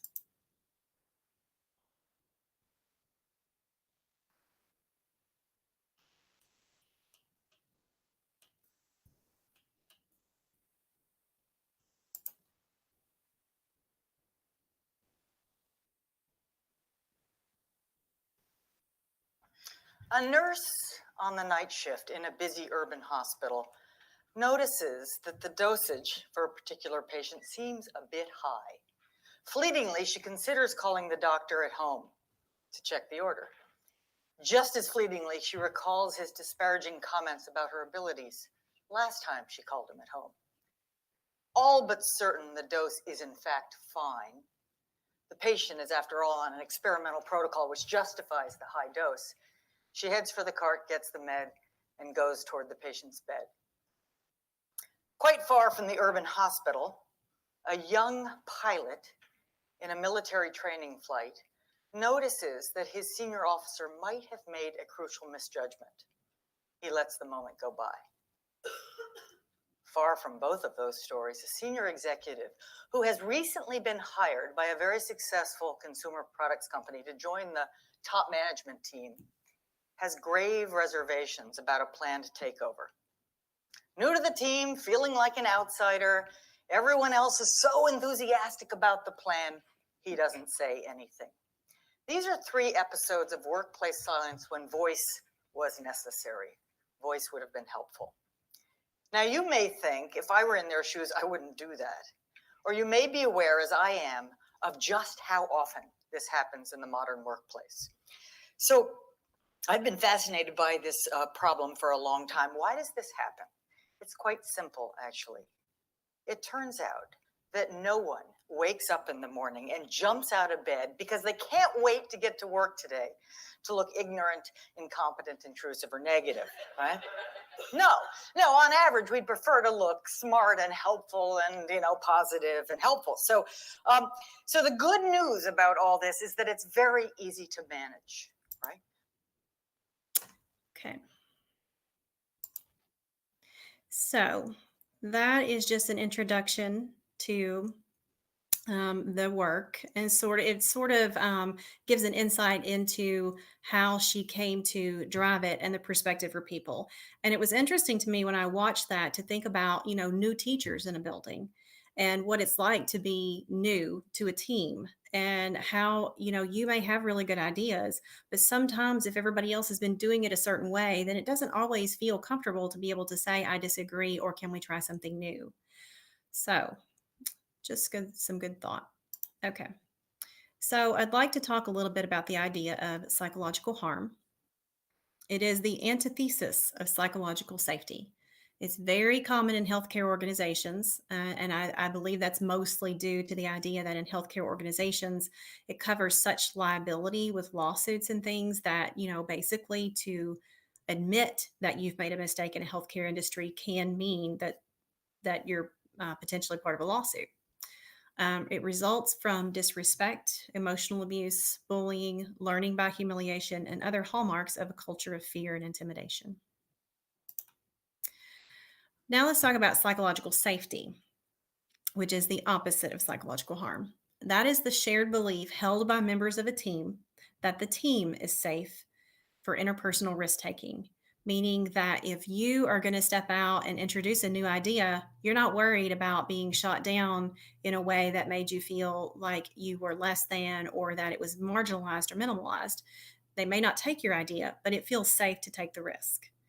includes the perception about how the team will respond to those events, meaning that there's some predictability. You feel comfortable enough and that there's enough safety that you can speak out and feel like you can predict that even if they don't like what you have to say, you can predict how that's going to go. And when you think about that in a safe and nurturing home, kids will sometimes come and ask for things or want to do things, and the answer may be no. And if the parent is predictable with and consistent, then they pretty much know how it's going to go. They know that no means no, and they know that it's going to be okay, even if they don't like it. Belief that they will not be punished or belittled for speaking up with questions, concerns, or mistakes, that there's an ability for them to speak both candidly and professionally. And that incidents look at organizational and systemic factors that we've already kind of talked about that maybe led to incidents and not just person focused. Okay, so the idea of classroom psychological safety. It's a little bit of a shift from that organizational perspective, even though school systems are organizations. But it's a smaller group rather than just looking at the overall organization. When you think about sitting in a classroom, that feeling of psychological safety has to encompass that feeling of knowing that you can admit that you didn't know something, but when you do, it can feel like you're violating a social norm.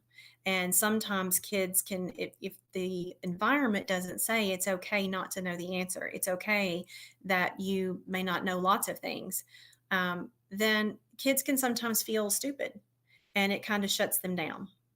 So, to create a positive learning environment, we must help students overcome that fear of humiliation and failure.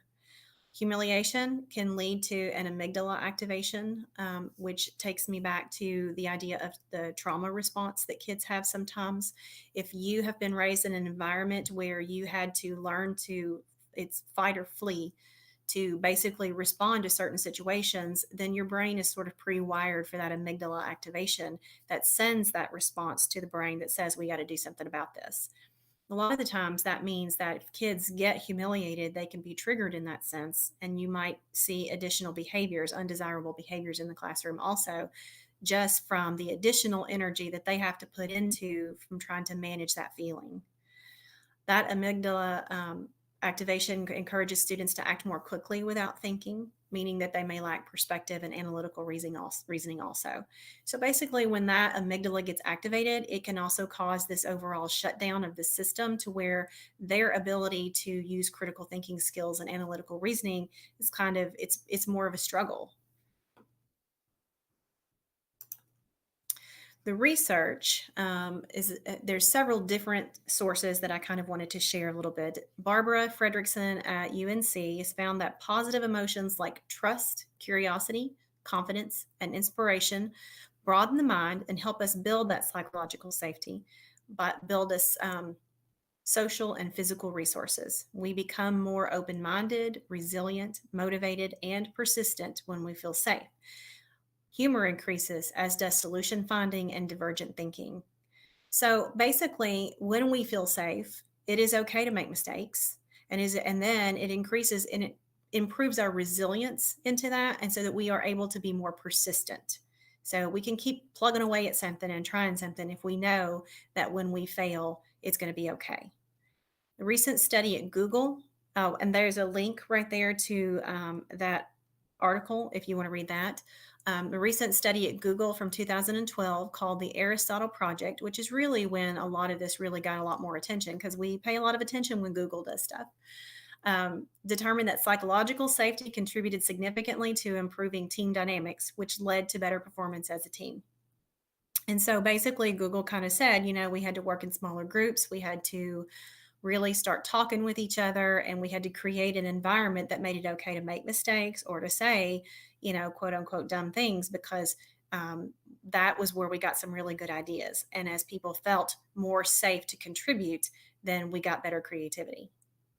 And I included the link for that article as well. There was also a really interesting Russian study, more specific to classroom and school psychological safety that I found. The psychological well-being of the students, there were two important things. It was closely correlated with the level of psychological safety for the teachers. And the emotional comfort, self-confidence, higher level of cognitive activity were developed in those schools with higher levels of psychological safety for the teachers. So basically, as one improved, as psychological safety improved for teachers, then it also improved for the students. And there's a link to that article as well. So some strategies that we can use, engage in active listening and teach it as well. You have to model active listening. Sometimes as a therapist, when you're teaching and modeling active listening and reflective listening, I often tell people that it just feels very remote, but it is a skill that you can over time grow and become organic the way that you learn to do it. So you summarize the speaker's main points to demonstrate that they're listening. It even is helpful in basic conflict resolution skills when you're teaching someone to really kind of repeat back what the other person is saying to make sure that you're getting what's coming across, because emotion can really kind of interfere with how we speak, what we say, and how we hear it. So just learning how to do active listening and then to teach that. Develop a growth mindset.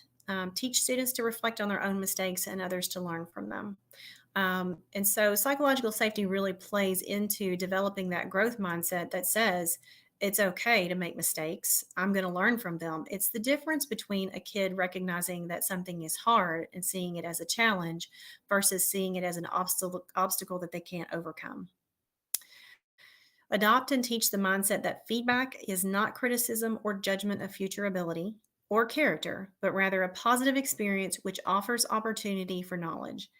And that one is important for staff as much as it is for students, because often we as employees don't always like to hear feedback because, it's kind of this interchangeable wordplay: feedback, criticism, judgment, right?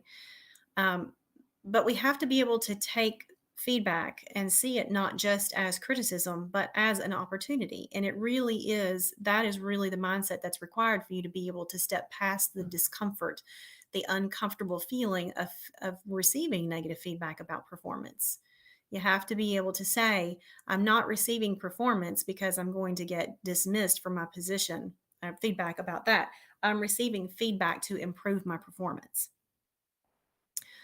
Foster an environment that asks questions. Teach the belief that asking for help is a positive thing and not a weakness. And then creating a sense of shared identity, maximizing that sense of belonging to develop a team environment where students are equal. And when you think about that, even from a teacher perspective, when you're in staff meetings or things like that, fostering that team environment where teachers feel like they're equal. Ensure students feel valued, listened to, respected, and part of the group. Okay, and so this is another kind of strategy or a way to create that psychologically safe space. The idea of establish, maintain, and restore. And basically, what I can tell you is, in my time while I was working with the cabinet, I had lots of different positions, and some of those were leadership positions. And so, what I learned, and there were mistakes that I made, absolutely, as a leader, and there were some things that I learned to do well over time. And one of the things that I had to really, really work on, especially when I was developing my leadership style, was to learn to, because I'm a very goal oriented, outcome oriented kind of person. And in the beginning, I did not really understand the importance of establishing positive relationships. And what I had to learn somewhat the hard way was that people can hear criticism and negative feedback better if they have that sense of having a positive relationship, because it's once they feel safe and comfortable with that relationship, they no longer feel that that relationship is at risk or their position is at risk just because they're receiving some information that says that you need them to do something differently. So you can do that by banking time.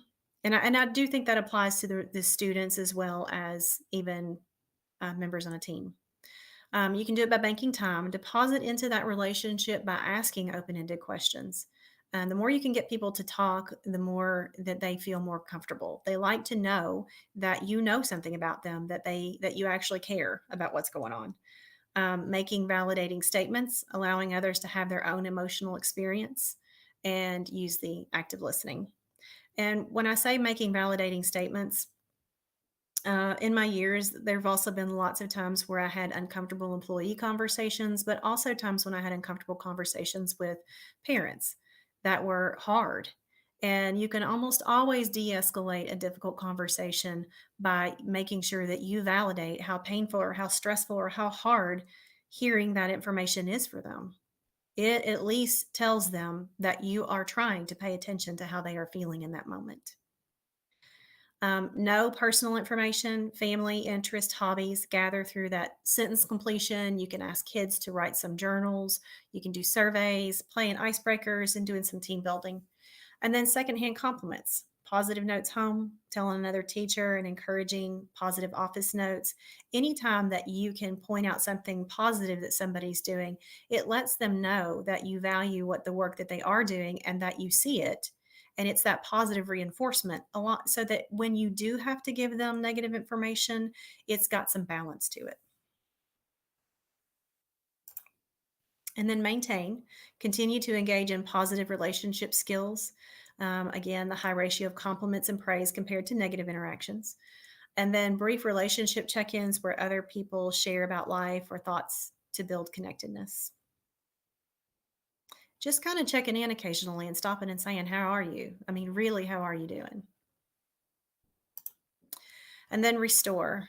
There are going to be times when things are hard and information is negative and the relationship feels strained as a result of that because there are hurt feelings or there's some struggle. The best thing that you could do is own it. I could have handled that situation better. Apologize. I'm sorry we had a rough day yesterday and I didn't support you. I wish I had done that better.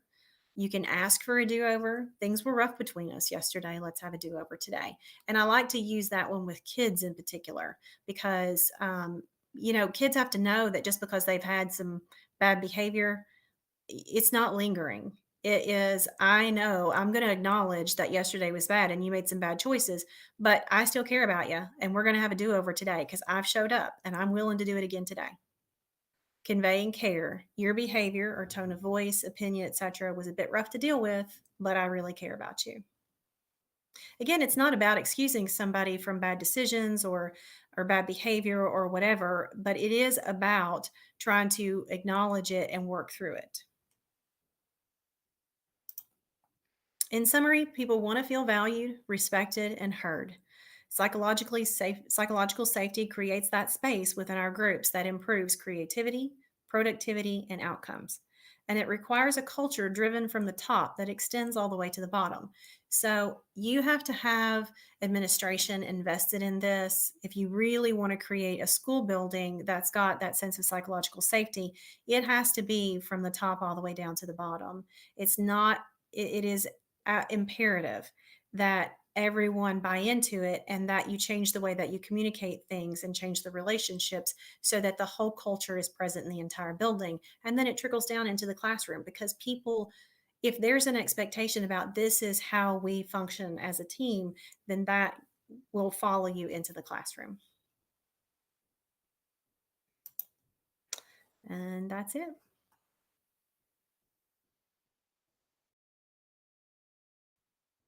That's it, but that is so much you went over in there that I appreciate, and I know my coworker in the chat, Heather Worrell, was saying this sounds a lot of the things you were talking about sounded like the book we're reading right now. We're doing a book study on Leaders Eat Last by Simon Sinek, and one of the first things he goes into is the circle of safety, which is like psychological safety that you were talking about, and how we have that freedom as leaders on our team to go out and do things without that fear of failure, that we know that's a positive thing. We fail forward. Yes. And the secondhand compliments, that's one of the things, we model by sending out our yes cards that I've shown on Twitter a couple times today, where we're recognizing educators throughout the district for the good things they do. And the teachers need to see that in their building, and administrators have that, where they have that if they mentor and show that trust and those secondhand compliments at their level, it should then filter down into the classrooms and make it more intentional. That is exactly right. That was a great session there. I really liked it, and it did go well with the last one also, as I had suspected. We didn't have any questions in the chat, as Okay. for most afternoons now. All right. You have about a minute if you'd like to add anything to wrap anything up. I can't think of anything other than it's really kind of fascinating. I've worked a lot with, it was interesting when I really started looking into it that there are so many conflict resolution skills that play into creating that environment, and that basically at the core of what I think creates, because nobody gets up and says, what I want to do, I want to have a crappy environment and I want to make everybody feel dumb today. That it's completely unintentional, because that's not how people function. But we get so busy and worried about complaints that are going to come in, and a school system in particular, you're worried about outcomes for students and the expectations for parents and administrators and what has to happen. And so a lot of that, trying to manage all of those things, sometimes contributes to that environment of not having that psychological safety, just because we're so busy and trying to be so incident focused sometimes. So it does take some work to create that kind of environment, but it is worth it. Agreed. Yeah, and that brought me another thing I saw with the active listening. You had mentioned that it's really a very handy skill to have, especially now when people need that communication. They do need, like you said, vent. It's great. Sometimes we do a lot of meetings where it's just listening and taking in someone and going, okay, you've been heard. We understand. Don't try to fix it. Just understand and hear what they say. Yes.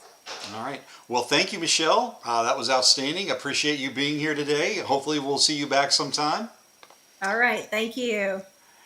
And I'm Jim Unger with the JCPS Digital Innovation Team. You are on the JCPS Digital Learning Channel. If you haven't subscribed yet, hit that red button down there that says subscribe on it so that you can follow us and stay updated on all of these excellent shows that we then break up after our live sessions and repost to our channel for you to consume at your leisure. Coming up next, we have Whiteboards. Very generic title, but talking about some very amazing things with one of my teammates, Elaine Abernatha. Elaine, how are you today? I'm good, Jim. I'm glad to see you. And I loved that last session. That was really, really, really powerful for sure. So I did update our title. It's a Whiteboards Drive-Through or Whiteboard Menu. So I just tried to be a little catchy, I guess we could say. So, I like it. I just refreshed it. Now I see it and everybody else is seeing it because you're it's good. my screen. No, you're good. So I'm just going to go ahead and why are we going to talk about whiteboards? Well, Jim, when we teach, we have, usually we have a board, either a blackboard, a dry erase board. And so now that we're in this virtual world, we're standing here, and a lot of teachers have gone and gotten their big, huge whiteboard or what are those called? Those are like big, huge Post-it notes that they've stuck up here, and they're writing on them to demonstrate things to their students. And I understand that's the way we're used to teaching. And but I want to give you an option to take a step a little further and to make things a little bit more engaging for your students, as well as you can keep it and you don't have to have stuff sticking on your wall. So I'm going to go ahead and share my screen here, my entire screen. There we go. You are sharing, and I do see your screen. Awesome. Perfect. So this is the world that most of us are living in, right? This is how we are, we're seeing our students. And I've got some awesome people here that have jumped in for me. And we tend to, like I said, this is what our students would see. So you're seeing what a student would see. And we're teaching right here. And we're writing on a whiteboard right here. And sometimes we put a paper up here and the kids can't see it. So let's take it a little further and go into some digital whiteboards. And these are, the best part is they're free. So most of us are using Google Meets to join, and wonderful Google has incorporated one of my near and dear to my heart, Jamboard, to Google Meets. And so if you haven't gotten to try that out, I'm going to give you some tips too on how to use it to be most effective and efficient. So to get to Jamboard on your Google Meet, you're going to go to the bottom right-hand corner here and then click the 3 dots, and you're going to go to Whiteboard, Open a Jam. Now, once you click on that, it's going to say either do you want to start a new one or choose one from your drive.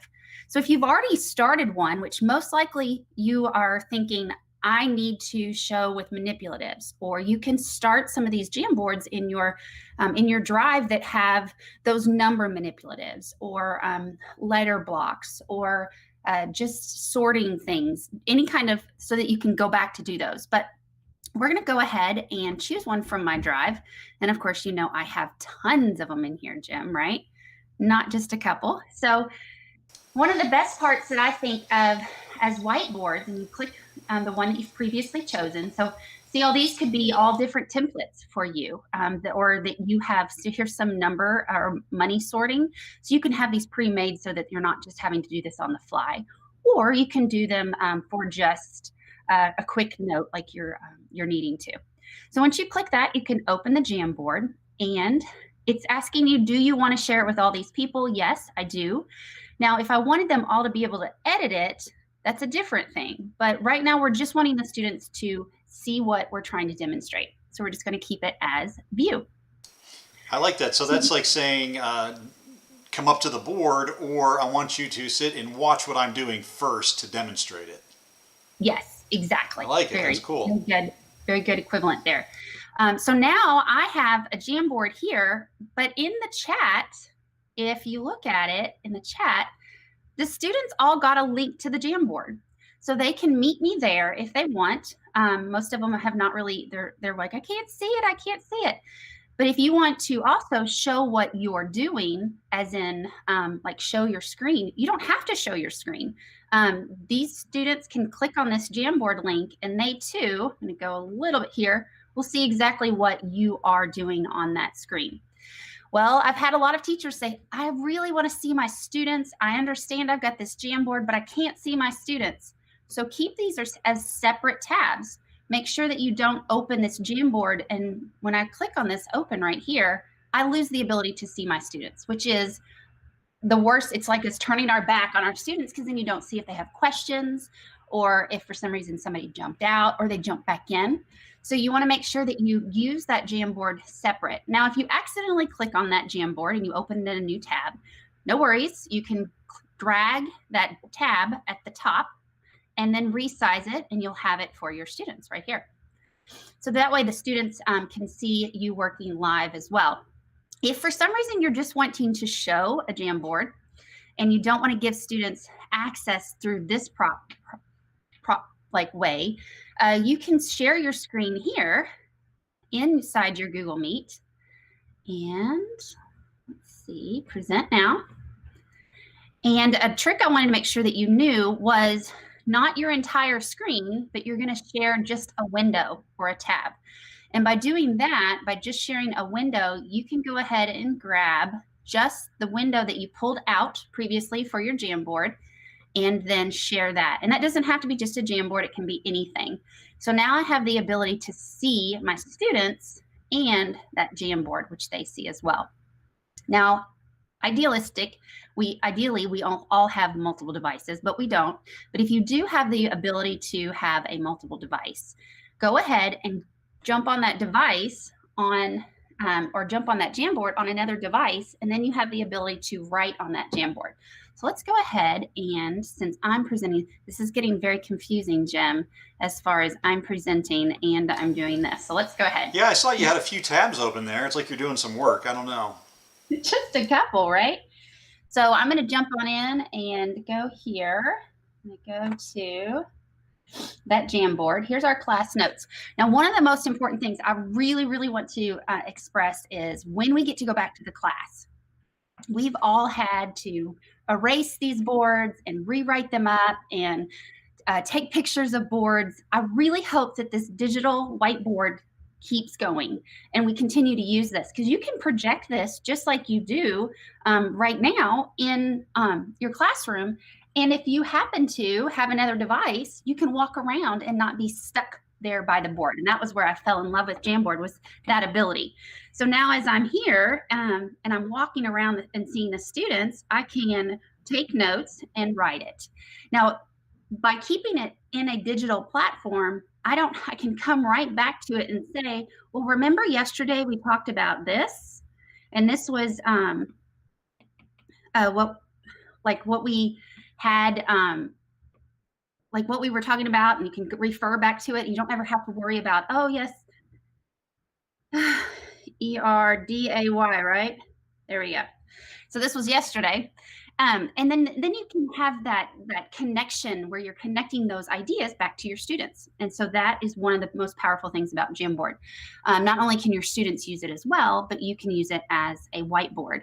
Now, please know that in Jamboard, and make sure that I am sharing this to the best of my ability, because I'm sure my viewers are not really being able to see everything because it's getting small.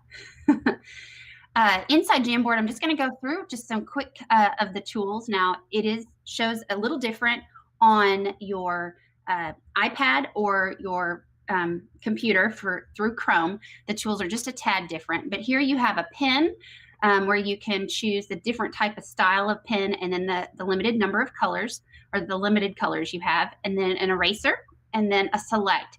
And one of the things I like about this select tool is if I go ahead and I grab it and I say, I wrote something really big.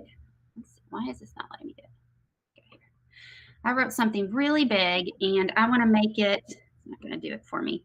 But if I move it around with this select tool on an iPad, I can make it actually smaller. It selects it and then it will make it smaller for me. So I can write large and then make it small and then grab it later. And so that's a neat thing. A lot of our teachers are using the Post-it notes like crazy. Those are become just manipulatives of letters and number blocks and quotes and those type of things. That is awesome as well. And then you have the choice to change the color, of course, here. And then inserting any kind of image here. So you can search on Google and search on the drive, and then of course any photos you have that are on, or images that you have on your computer itself. So Elaine, yes, go I ahead. have a question.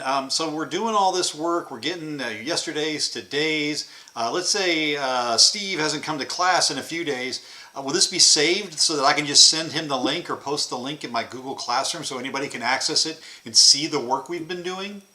Yes, and that's what that digital whiteboard is. That's the power of it, is that if a student misses it or they need to refer back to it, they don't have to go and find another file. You can have this whiteboard. Now, this Jamboard does have a limit of 20 pages, so you would have to struggle a little bit. But remember, we just talked about you can make things small and large. So notice now that I refreshed it here I'm not mirroring my iPad, but I was able to grab this and make it smaller on my iPad. And then I can go back and grab it and make it bigger as well if I want to. But yes, that's a great question. You can keep your notes running, and then that way the students can see it as well. So you have the ability to text, and this is that laser where the students, if you want to call their attention, you can do a laser right there for your students. Like I said, the tools are different on computer versus iPad, so just make sure that you are aware of that before you go live. And it's pretty neat. It's pretty neat. You can also set your background here for some graph paper or some dark or just line dots, and you have the ability to easily clear that frame right here. That's already embedded in your Google Meet. So to me, that is super, super awesome. So I'm going to go and jump here to a new thing that we're going to use next. Now, I like free stuff. Do you like free stuff, Jim? I always like free stuff the most. Well, this tool is free only if you teach in JCPS. Not free because it is It was free just for JCPS, but because JCPS has already purchased it district-wide. And this is called Smart Suite. And if you haven't gotten to go and dive into this, I'm just going to go over just a little, like a taste. But if you've jumped on any of the other bandwagons of Nearpod and Pear Deck and those types of things, those are awesome tools as well, but this is already paid for. So if you're wanting to be able to do something synchronously with your students and increase that engagement, try this tool. So in order to get there, the first thing you need to do is you need to go to your drive, and then you can go on to new and more, and you can start a blank one right here where it says Smart Learning Suite. That's one of my favorite buttons, Elaine, is that more button. I always tell teachers where they keep all the good stuff is in there. It is. That's all like the goodies, the hidden secrets. Or you can have a pre-existing document or a slide deck and right click on it and then open. Let's see, where was it? It is open with, and then your Smart Learning Suite here. So let's go ahead and do that. Now, another thing that I learned through this process is your number that your students would join your class with never changes. And so I thought, well, what if we had students bookmark one of a whiteboard? So if you kept a whiteboard, just like they would bookmark, they'd go into your classroom and they're bookmarking and they're seeing your whiteboard up at the class, they could bookmark your actual whiteboard that would be, and they would always be able to go back to it. And I'll show you that in just a second. So in this, when you click on this, it's now I've taken my Google Slides and put them into the Smart. And I am not a master at this, but it has got tons of awesome buttons. But mainly for a whiteboard, you have the ability to go in and let's see, click on. Let's see, where was it? It was right here. Where did it go? Here it is. Once you click and find this whiteboard, here is, I just inserted a picture and I thought, people are all about these Bitmoji classrooms. Why don't they can make their whiteboard fun too? So you can put a Bitmoji on there. But if you were trying to demonstrate things as we were with behind you, now you can do it right here, just like a Jamboard, but you can do it on this Smart Learning Suite. Now, the reason why I really think this is the next level is you can now share this just like you would live with the kids. So I would be in charge of the next slide and for them to see, versus if they're on a Jamboard, they can move on to other slides if they wanted to and get distracted, but this forces them to see. And in order for you to share that with your students, you click on this little person up here, or these little avatars, and you find your arrow in the top, and see that I told you there's my class ID. That was mine. That's only for me. And you can click that. And if you go to hellosmart.com, your kids can go there and this would be their class ID. So let's jump over to a student real quick. Here is a student that I went ahead and bookmarked this class assignment or this class whiteboard for it right here.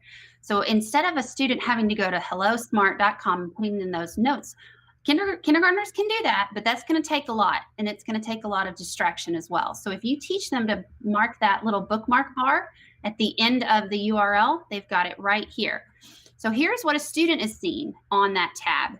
And so if I have them pretty much trained where that here's what we're going to do, it's going to show up here. Let's jump back over to as the teacher.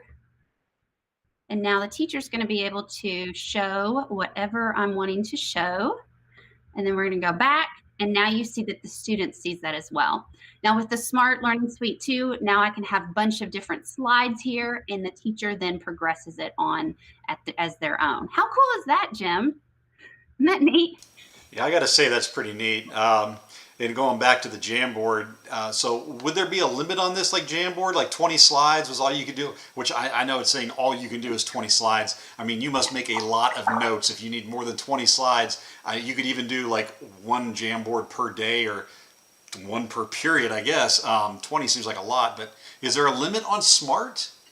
No, I think, so way back when we used to think of Smart Notebook, it was a never-ending whiteboard. That was one of the things that really got my thirst for it, was because I never had to worry about, oh no, I have to go back and write down what we were on because we were taking notes or whatnot. This is now the exact same thing, so that they have that whiteboard constant. And so I really don't think that there's a limit. Another thing about SMART though, Jim, is I can make assignments for those students, and I can go ahead and see all those students do those assignments. So if I go into student here, I can make individual handouts and workspaces. And so let's go here and make this a handout. Okay, let's jump back to, oh, it says I don't have any students. Let's jump back to that student that is my daughter. She's going to go back here and go back to that same one. Now it's only bookmarked because this is the same whiteboard. Now if you have multiple whiteboards, which you would, now she's on a handout. And so it only starts, the handout starts when the teacher says it's time to start. And so now I can have, this can be a manipulative.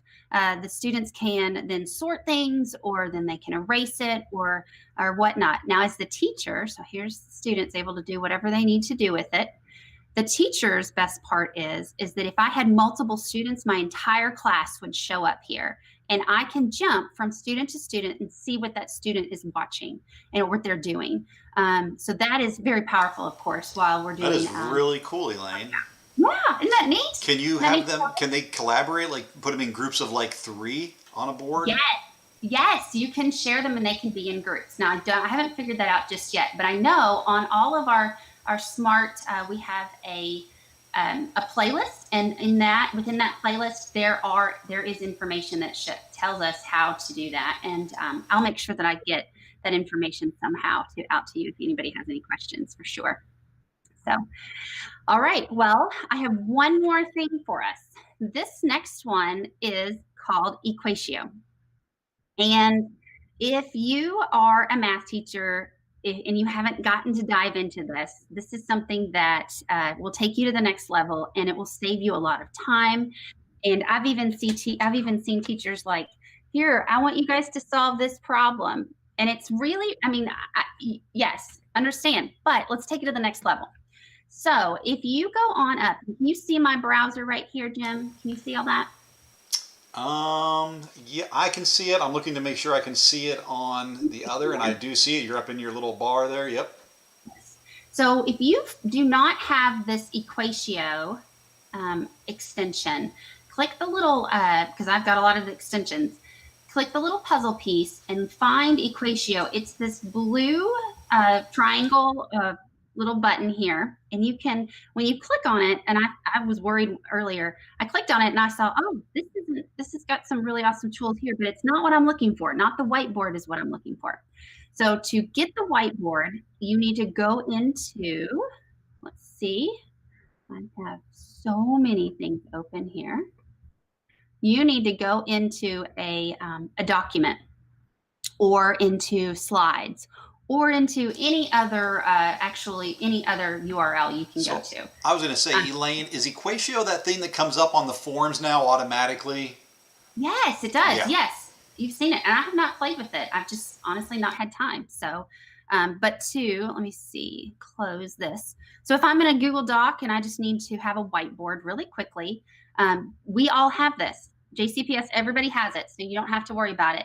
Find on your extensions in your bar, go to that puzzle piece, go on up to and find Equatio. Yours may be already pinned. Mine should be pinned, but it's not right now. I want to make sure that you guys see it and you could find it. And you'll get a little, you'll get a menu bar at the very bottom. And right here is where I was told is extremely important. So if I'm going to write something here, here's handwriting. And what this does is it takes your handwriting and it makes it into, look at my math skills, here you guys go. It takes it and it types it over there on to the right. And then it inserts it. So you can insert that image into, and that's what it would insert into that Google form if you wanted to. Now, if I'm not really good at typing or writing on my mouse pad, or I didn't have the ability to a touch screen, this little button right here, which is speech input, you can click on this and you can say, plus or minus the square root of b squared equals 4c over 2. Now that was not really good, but look at that. That is Now you don't so have to worry cool. about- I don't remember that formula. Will it but- solve it for you?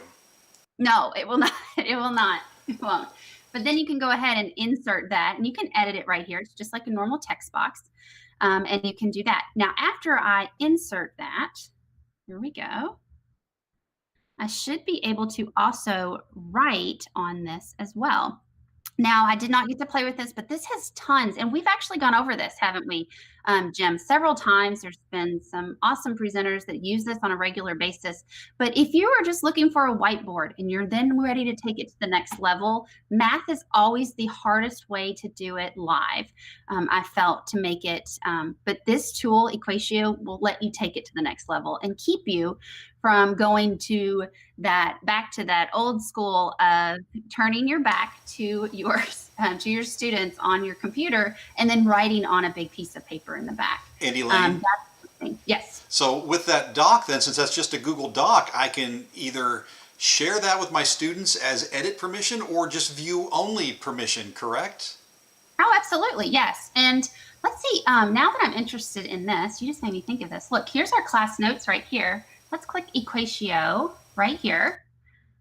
Will it do it on this one? No, it won't. Oh, wait. Oh, no, it doesn't. So it's got some things in there and some things not.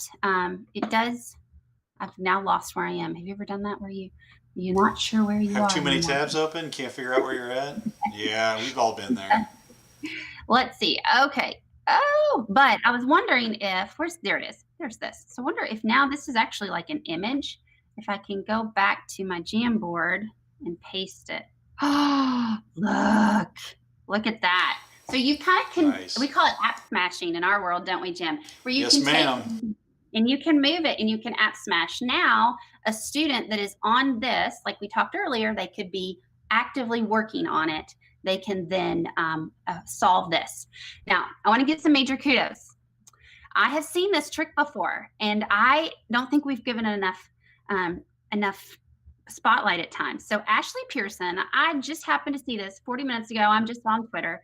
This is a game changer. So in a classroom, I'm going to show you how to do this. She is able to see the whiteboard of all those students. So remember how we had all the names on our Smart here? Let's see, where is it? Right here, we had all of our students' names, and I could jump to students document.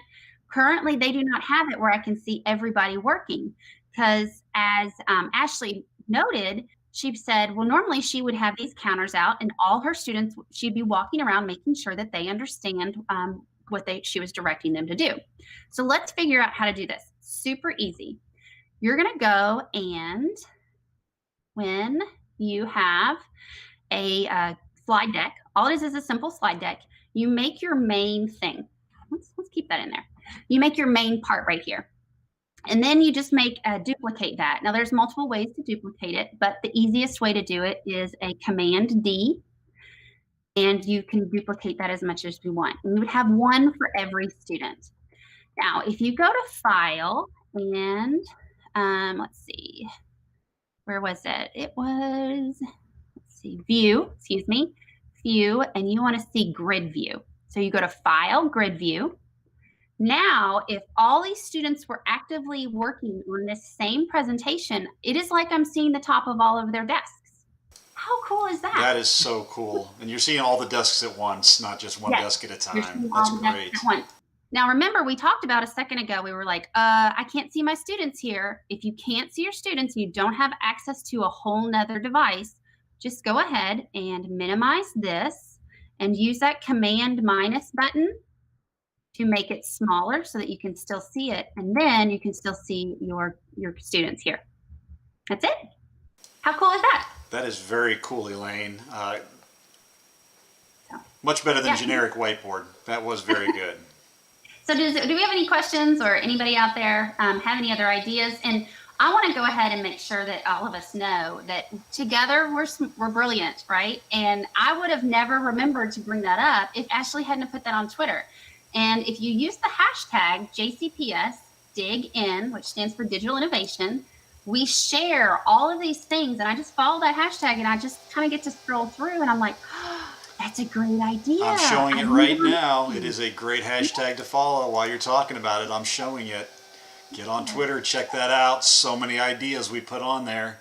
Little things like that, being able to see your class. It's amazing. It is. It is. So I hope if there are any questions, let me know. But I'm just going to go briefly over some stuff. If not, do we not have any questions? No, ma'am. We do not. Just remember real quick to pull down a tab when you are sharing your screen with your students if you're going to use a whiteboard so that you are sharing only that tab. And this is important not just for whiteboard purposes, but when you share your screen, our students get a small screen on their Chromebook, some of them, and then when you share your screen, they're ending up to see a smaller piece of what you're seeing, and then they get real close and they can't see, and we also lose their engagement.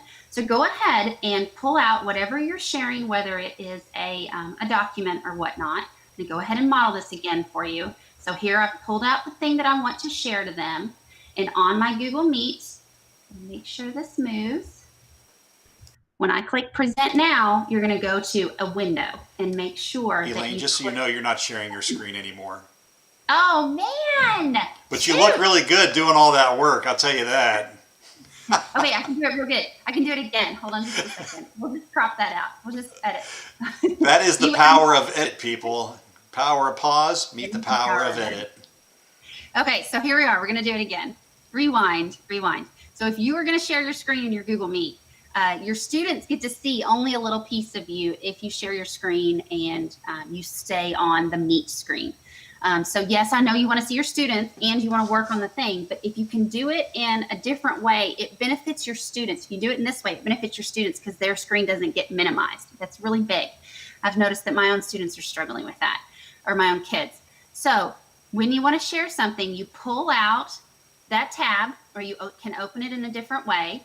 Go back to your Google Meet, click on Present when you're presenting, and you're wanting to present not your entire window, but or your entire screen, just a window. So click the window and then grab or select the one that you're wanting to present to your students.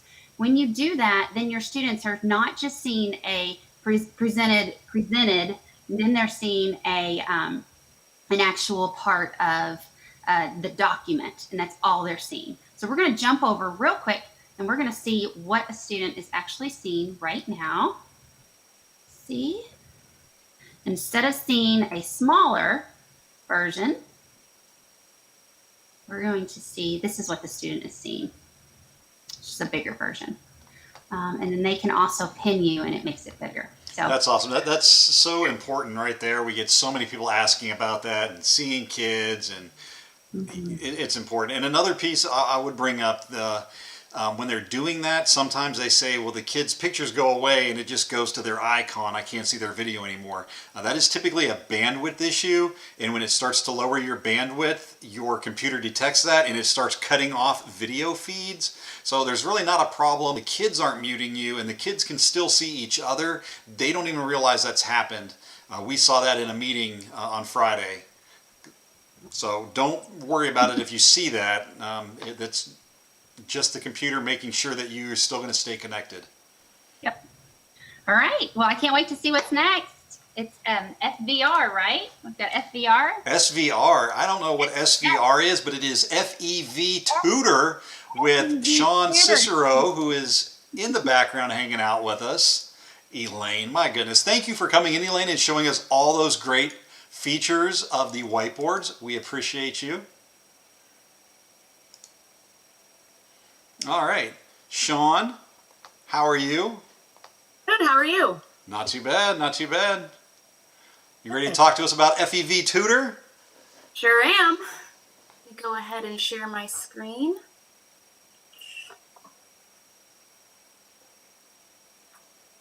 You are sharing. Oh, you're a pro. All right, you've done this. This is my second session today, so. Nice. Super appreciate the time and for the ability to share out FEV Tutor. Today, I will take us through just what we are, what we do, and I'll go through a live demonstration, a tutoring session from a student's perspective, and then I will walk through how students can sign up and really access their tutoring dashboards at any point. But if there's any questions throughout, definitely let me know. But I'll go ahead and dive in.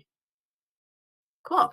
So at FEV Tutor, really the main thing we do is to work to affect change in K through 12 public education. And we do that by providing data-driven, highly targeted, live one-on-one instruction.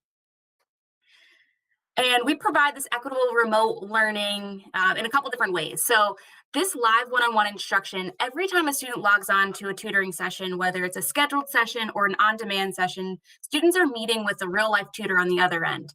So they're communicating with a tutor who has a background, a bachelor's degree, four-year bachelor degree in the subject that they're tutoring, teaching and tutoring experience.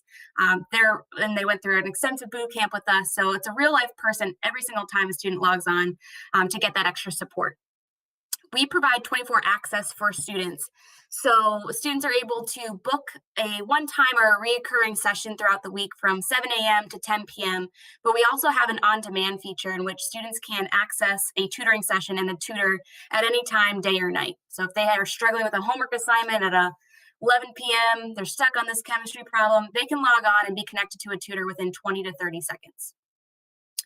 We have a family and student engagement team here at FEV Tutor that really does the heavy lifting in exactly what it says in the title, really working to engage families and students at home. And they'll do that by calling, sending text messages, emails, and reaching out to schedule students for tutoring, check in to see how tutoring's going, and provide academic consultation calls throughout the tutoring time program. FEV Tutor really works to connect to a core learning environment of a school. Our goal is to be a direct extension of the classroom. We're not looking to replace teachers or anything like that, but we just want to be that added extra layer of support that students have access to whenever they need that support. So we work to connect to the curriculum, the JCPS curriculum, so students and tutors are working from the same materials that, again, is that direct extension from that classroom. We love feedback and super appreciate it. So at the end of every tutoring session, we'll directly solicit feedback from students by having them fill out a feedback form to let us know how the session went. And then we work to get feedback from teachers, administrators on an ongoing basis.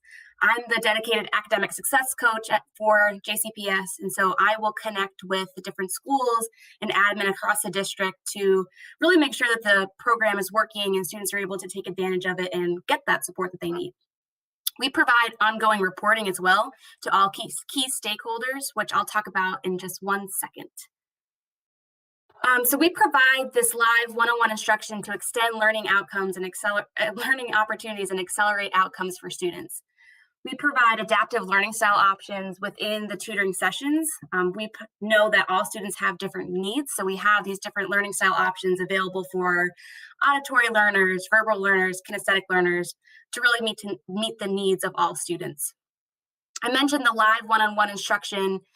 Students are meeting with a real-life tutor every time they log in, and the tutor's there to provide real-time feedback through the lessons or on-demand sessions, homework help, to really allow students to understand the concept, grow, and to learn.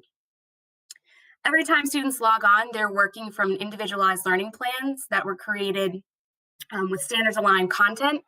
And at the end of every lesson, students will be prompted to complete an exit ticket, which is a research-based assessment item that that tutors use to gauge a student's mastery of a concept at the end of every lesson.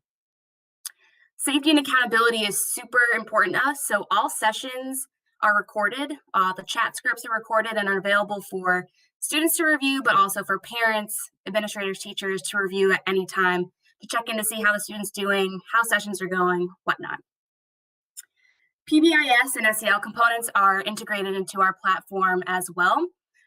We believe that it's important to build student confidence, and we've designed our platform to allow students to feel more comfortable working one-on-one with their tutor, to really participate, ask questions right on that whiteboard, and really be able to grow and learn within that safe space. We also provide language adaptation tools. We have a Google Translate toggle in the student dashboard, and then in every tutoring lesson that allows students to toggle back and forth between English and their preferred language. It allows students to really better access the content and really aid in comprehension from start to finish in the lesson. So the big thing that we are bringing to JCPS is this 24/7 live homework and coursework support. So I mentioned students can connect to a tutor anytime, day or night, 24 hours a day, 7 days a week. They're accessing that on-demand function. They're literally connected to tutors within 20 to 30 seconds. Students can create a schedule that works best with their week, their classes, whatnot. They can book sessions 2 times a week, 4 times a week, whatever they need.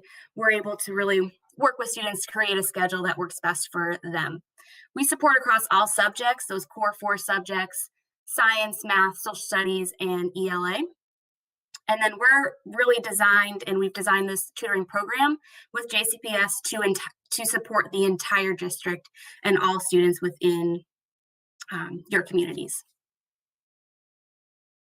So I mentioned that progress monitoring piece and reporting piece. We think it's important to engage all key stakeholders in this reporting process because we know all teachers, parents, administrators have a stake in student success, and so it's important to keep everyone in the loop. So we'll provide weekly progress reports that detail attendance rates, exit ticket scores, what lessons were covered during that week, participation points, which I'll talk more about. But we also provide attendance notifications. So if a student was ever to miss a session, we'll alert teachers, administrator, parents, and let them know and work to schedule students for a different tutoring session with a day or time that might work better for their schedule at no cost or consequence to the student. We also provide real-time alerts and reminders. So if a student ever has a scheduled session, they'll receive an email in the morning first thing, letting them know and reminding them that they have a scheduled session at 2 p.m. or whatnot. And then we also provide reminders 10 minutes before the session, just as an extra layer of notification. I know I'm one to forget things if I don't have it written down or reminded a couple times. So we think it's important to just keep everyone in the loop at all times. And I mentioned our family and student engagement team. So this team, and I know JCPS has a team of its own, an engagement team of its own. And so this team is really designed to complement that team and really working to do that heavy lifting of engaging students and families and letting them know about FEV Tutor itself. So they'll provide ongoing communication, phone calls, emails, text messages to really create that collaborative awareness building and empower families to opt in. We find when families are able to communicate directly with a team member, FSC team member, that there's a real person behind the service and they're really working to set students up for success from the very beginning. And then the biggest piece about this team is that they provide 24/7 technical and scheduling support. So if a student ever needs to schedule a session for the next day, they can email. We have a support email, which I'll put up at the end of the presentation, and a FEV Tutor phone number that they can contact at any point to create a schedule, conduct an academic consultation, like I mentioned, or if a student ever forgets their login credentials, they forgot their password, they can email our support email address at any time. We have people manning the address and the phone number at all times, and we can work to connect you and get you the support that you need at any time. So at this point, I'm going to dive into a live demonstration and really show you what a tutoring experience looks like from a student's perspective from start to finish, from logging in all the way to the end when they're prompted to fill out a feedback form. So the great thing about virtual tutoring is that it's extremely accessible for students. All students need is a device, whether it's a computer, tablet, phone. We're accessible through all devices, and they just need an internet connection. Once they have those things, they're able to go to fevtutor.com, head to the login tab at the top of the screen. They've all been assigned, all JCPS students have been assigned a unique username and password, their own login credentials that all students should receive in a welcome email by end of day today. So they'll have all that information. And once they have it, they're able to log on and head right into their student dashboard. So this student dashboard has a lot of cool features But the big thing I like to point out is their schedule, which is located really front and center.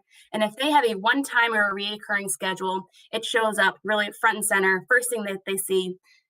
And once they're in that student dashboard, they're able, if they choose, to book a session, that one-time or recurring session, right here at the click of the button. They're able to go to this book a session square, choose what subject they need support in, choose a one-time or a recurring session, upload a file. So if they have a homework assignment, a classwork assignment that they'd like to work on with a tutor, they're able to upload it right into that whiteboard space, which I'll show in 1 second. They can leave a comment specifying that they need help with exponents or whatnot. And then they're able to choose a date and time that works best for their schedule. They click the schedule button and it'll show up again front and center right here on a weekly basis that they're able to reference at any time. And then I also mentioned that on-demand feature that we have. If I didn't have a scheduled session and a tutor waiting for me, this button would be blue and would say request an on-demand session. I would click that as a student, choose what subject I need support in, leave any comments that would be helpful for the tutor to know. And then when I click connect, that's where I would join and meet the tutor within 20 to 30 seconds, day or night. But this button is blinking red and it's signaling to me that I have a scheduled session and my tutor is on the other end waiting for me. So I'm going to go ahead and dive on in. And when I click connect, I'm brought to a two-way synchronous whiteboard right here. So this is where the tutor and the student are going to do the majority of their work together right here in this whiteboard space. This chat box over here is the primary form of communication between tutor and student. You'll see that my tutor's name is Camille, and she's saying hello to me and treating me like I'm a student logging in for the first time. Right back to her. So I mentioned this is the primary form of communication over here in this chat box, and a lot of students really appreciate and like this chat feature with the digital age that we're in, with the texting and chatting on computers pretty frequently. A lot of students feel comfortable in this space and really appreciate the anonymous nature and one-on-one atmosphere that it provides. But I mentioned that we have different learning style options that are available to students. As we all know that students have different needs and learn in different ways. So for our auditory learners who prefer to hear everything out loud, they're able to go up here to the speaker button, click and activate the speaker, and we have a text-to-speech option that everything written in the chat box will be read out loud to the student. And then for our verbal learners who prefer to speak directly to the tutors, they can go over here to this conference button to the left-hand side of the screen, click on that, and it's going to activate their microphone, and it'll signal directly to the tutor that the student would like to speak with them throughout the entire lesson. And then the first time I log in for an orientation, Camille and all tutors are going to provide a brief orientation of this whiteboard space for all students so they feel comfortable interacting with the different tools that are available to them throughout the entire lesson. So for our kinesthetic learners, we have a lot of cool tools available that they can use to interact right here in the whiteboard space. We have a pencil, a highlighter with a bunch of fun colors that they can use to highlight the text directly on the screen. If they don't want to write on a pencil on the whiteboard, they can put a text box and type right there. Shapes, if there's a geometry lesson or you need to plot something on a coordinate grid, they're able to do that. Crowd favorite are the different emojis that are available that students can use at any point to communicate with their tutors. And then I mentioned the language adaptation tool. Right at the top of the screen, we have this Google Translate button that students can click and toggle back and forth between English and 40 different languages. So I'm going to go to Spanish. And then at any point when students switch back and forth, everything on the whiteboard and everything in the chat box is going to be translated to their preferred language. This is an English immersion model. So students have to respond to their tutors in English. So whether that's in the chat box or when they're speaking out loud. But the ability to toggle back and forth really allows students to really better access the content from start to finish and really aid in comprehension. So that's available at any point there. And then if a student's ever in working on a specific lesson and they'd like to share an assignment and work on a homework assignment or classwork assignment right with their tutor directly in the whiteboard space, students are able to go over here and upload a file from their computer or they can simply share their screen with their tutor over here. So I'm feeling pretty comfortable with the tools and I'm feeling good with the whiteboard, so I'm ready to move on. So after this orientation, I'm going to dive into my lesson with my tutor here. Camille is we're going to work together, and today we're covering order of operations with exponents. All of our lessons are part of individualized learning plans that are created specifically for each student based on grade level, curriculum, specific data. So in all of our lessons follow the gradual release of responsibility model. This I do, we do, you do, followed by this exit ticket. At the beginning, it's going to be more tutor-led, especially during this I do portion, where Camille is going to really introduce the concept and work with me and have more responsibility throughout. But she'll gradually release that responsibility to me, and I'll be prompted to complete this exit ticket at the end, which is really going to use, which our tutors and our instructional team use to gauge a student's level of mastery of a concept. So if I score this perfect 100% after my lesson today, that's going to signal to Camille that I have a firm understanding of the concept, and next time I log on, I'm ready to move on to the next lesson. If I don't do super well, that's going to signal to Camille, okay, next time Sean logs on, we need to revisit this, do some reteaching, and spend more time here before we rush and move on. We know all students have different needs and learn at different paces, so our instructional team really works to adapt our lessons and make these necessary changes at any point. Camille over here is asking me, she's introduced what we're learning today, and she's really working to activate my background knowledge by asking me if I've solved order of operations before. Based on my answer here, she's gonna see if I've spent time on this or not, and really work to meet me where I'm at as a learner throughout the entire lesson. So we're gonna dive in, and Camille is going to use this whiteboard space and write questions on the board here and provide explanations in the chat box over here. If I'm ever stuck and I have a question, I can obviously ask Camille and my tutor, but if I just need a quick little reference point, we have a notes button up here that students can click on and reference at any point during the lesson. And this has definitions, step-by-step instructions, examples that, again, students can reference at any point. And I like to, at this point, toggle back and forth between a different language and show that everything on that chat box, but everything in this note box will be translated for students as well.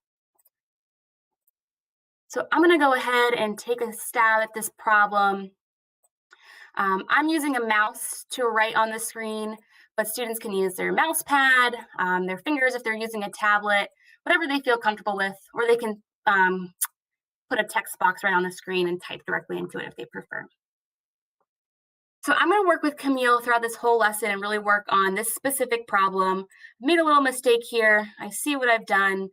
If I'm not sure, I could always ask Camille and check in and ask for help directly with this problem, but I understand what I did here, and I'm going to fix my mistake.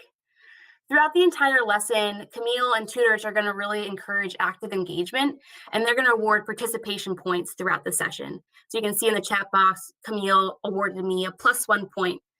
Students are going to get these points by writing on the whiteboard, making mistakes, fixing their mistakes, asking questions, and just really being an active participant from start to finish of the session. And those participation points are at the top of the screen in blue at the top.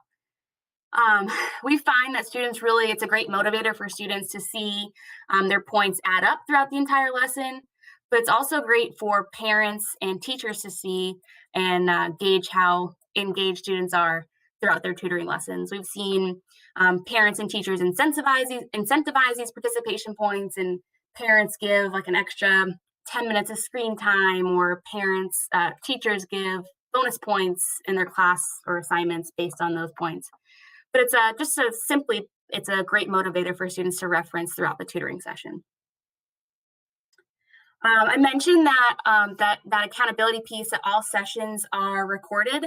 So at any point, students can go into their student dashboard and take a look at their recorded session, and everything that they've done in the whiteboard and this whole chat history will be available for them to review at any point. So I will continue to work with Camille through the I do, we do, you do. She's gradually going to release the responsibility to me and give me more ownership, and really to make sure that I understand how to solve order of operations with exponents. all the way to that exit ticket form, where I will work to complete and show what I learned today and to show my level of mastery. And then at the end, after the exit ticket, all students are going to be prompted to complete a feedback form. So this feedback form, we ask students to rate their session out of 5 stars, rate their tutor out of 5 stars, and then leave any comments really to let us know how their experience was. We have a quality assurance team here at FEV Tutor that really, like it says in the title, really work to ensure quality sessions every single time a student logs in. So anytime a student rates a session or a tutor less than 5 stars, our team is automatically going to flag that session, go in and review the recording and the chat history to see if they need to make any tweaks and where to make them. So same thing with these comments, we really pay attention to them. And if a student says like the pacing is off, the tutor was going too fast, we can make those adjustments in real time and really make those changes pretty quickly. So the next time the student logs on, whether it's for a scheduled session or an on-demand session, we can make those changes and really ensure that they're receiving that top-notch session every single time that they log on. And then typically at this point after the demonstration, we get the question, how do students get started? And there's a couple ways that students can schedule tutoring sessions and request that on-demand support. The first way that students can get started is by emailing us at ky@fevtutor.com. This ky@fevtutor.com is our support email that we have people behind and manning at all times. So this is where students can get that technical support, but it's also a really great way to schedule a tutoring session in real time. They can simply email us at this email with their name, the preferred days and times they'd like to receive tutoring, and the subjects that they need support in. They can also share any assignments ahead of time that they'd like to work on with their tutor during their time together, if they prefer. And if people prefer to talk to someone directly on the phone, they're able to call this 855 number and be connected to a family and student engagement team member and create that schedule also in real time. Tutoring scheduled sessions are available from 7 a.m. to 10 p.m. on Monday through Fridays. And then we have times on weekends as well. And then beyond those time blocks, that on-demand session is available 24/7. All students have been emailed today this weekly lesson sign-up form. So this is another way students can create a tutoring schedule or sign up for a session with a tutor. And they're able to click to really create the schedule at a click of a button. They're able to leave their information, choose again the dates and times that work best for their schedule, the subject they need support in, and then they'll receive a confirmation email, typically within 24 hours, that their schedule has been created and they're able to get started tutoring right away. And then the third way students can get started is by logging into their dashboard and either booking a session with that book a session button right in that dashboard, or requesting that on-demand session that's available at all times. So a lot of different ways to get started. We try to really make it easy for students, but I am the academic success coach that's dedicated to JCPS this year, and I'm really here to support you all, support families, students. This is my email and phone number, so if anyone ever has any questions, definitely reach out. And again, this is our 24 support and scheduling email and number here. So definitely really appreciate the time today and talking to you all about FEV Tutor. And we're really, really excited to get started with JCPS and to partner this year. So thank you. Sean, all I can say is, wow. I've been talking to my team, the JCPS Digital Innovation team, on a back channel while you've been going, and we're just blown away because we didn't really know too much about this, and we're seeing it, and we're like, oh my goodness, every student has access to this.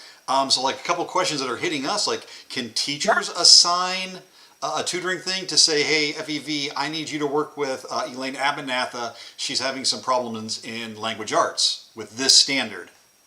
Yeah, that's a great question. So one of my follow-ups that I'll be following up with Stacey Edelman with is a teacher referral form that we'll send out to all schools and teachers that teachers can use to refer specific students or groups of students who they think would really benefit from extra support from specific subjects, concepts, lessons. But yeah, that's a great question. That is very cool. And so when a student has an issue and they go on there, and I'm told it's in there Clever, which is their universal login, that they can also just click on that and it'll take them to FEV. Are they able to say they got a negative score on a quiz or a test? Can they somehow get that copy of the test to you? To the tutor to work Yeah. on and visit? Because Yeah. they may not know exactly what standard it is or what it was over, which may be a problem why they were doing so poorly.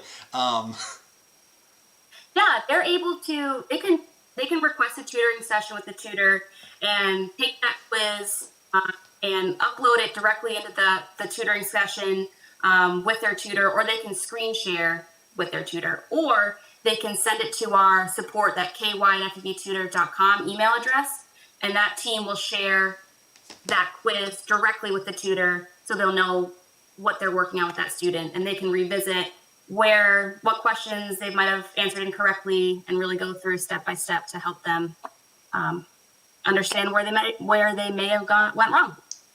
This is amazing. It's just, it sounds like such a powerful tool, and just from what I was seeing, we'll definitely be using these videos from this morning and go back and check that one out, and then this one, we'll edit it up because it's really a good walkthrough that they're going to need for elementary on up. Yeah, and we have created a Google Drive for JCPS that has flyers, informational videos, different resources that are available. These slides will be there as well, that we're planning to share out with the communities, just to have as another layer and resource available at all times. That is great. I just love hearing all that, because we were talking about we need to get a one-pager put together, and you're covering all the bases and making us very happy. Good. Yeah, I'll connect back with Stacy to figure out how to share this out district-wide, but we definitely have those available and ready to send out when needed. That's awesome. Well, thank you. I don't have any other questions from my team, and there's none in the chat right now, but thank you very much, and we appreciate it. I'm sure I will see you back. Yes. Thank you so much for your time, and really appreciate it. Have a great rest of your day. All right. You too. All right, everyone. And that's going to wrap us up today. That was our last episode, FEV Tutor. You'll be hearing more about that in the days to come. I am Jim Unger with JCPS Digital Innovation.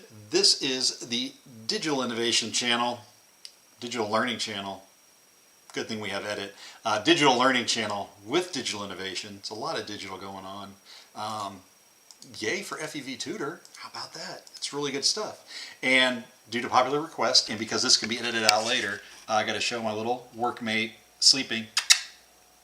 There she is. Okay. And yep, that's my paperweight on my desk. That's Luna, for the fans out there, for Luna. Have a great day, and we'll see you back.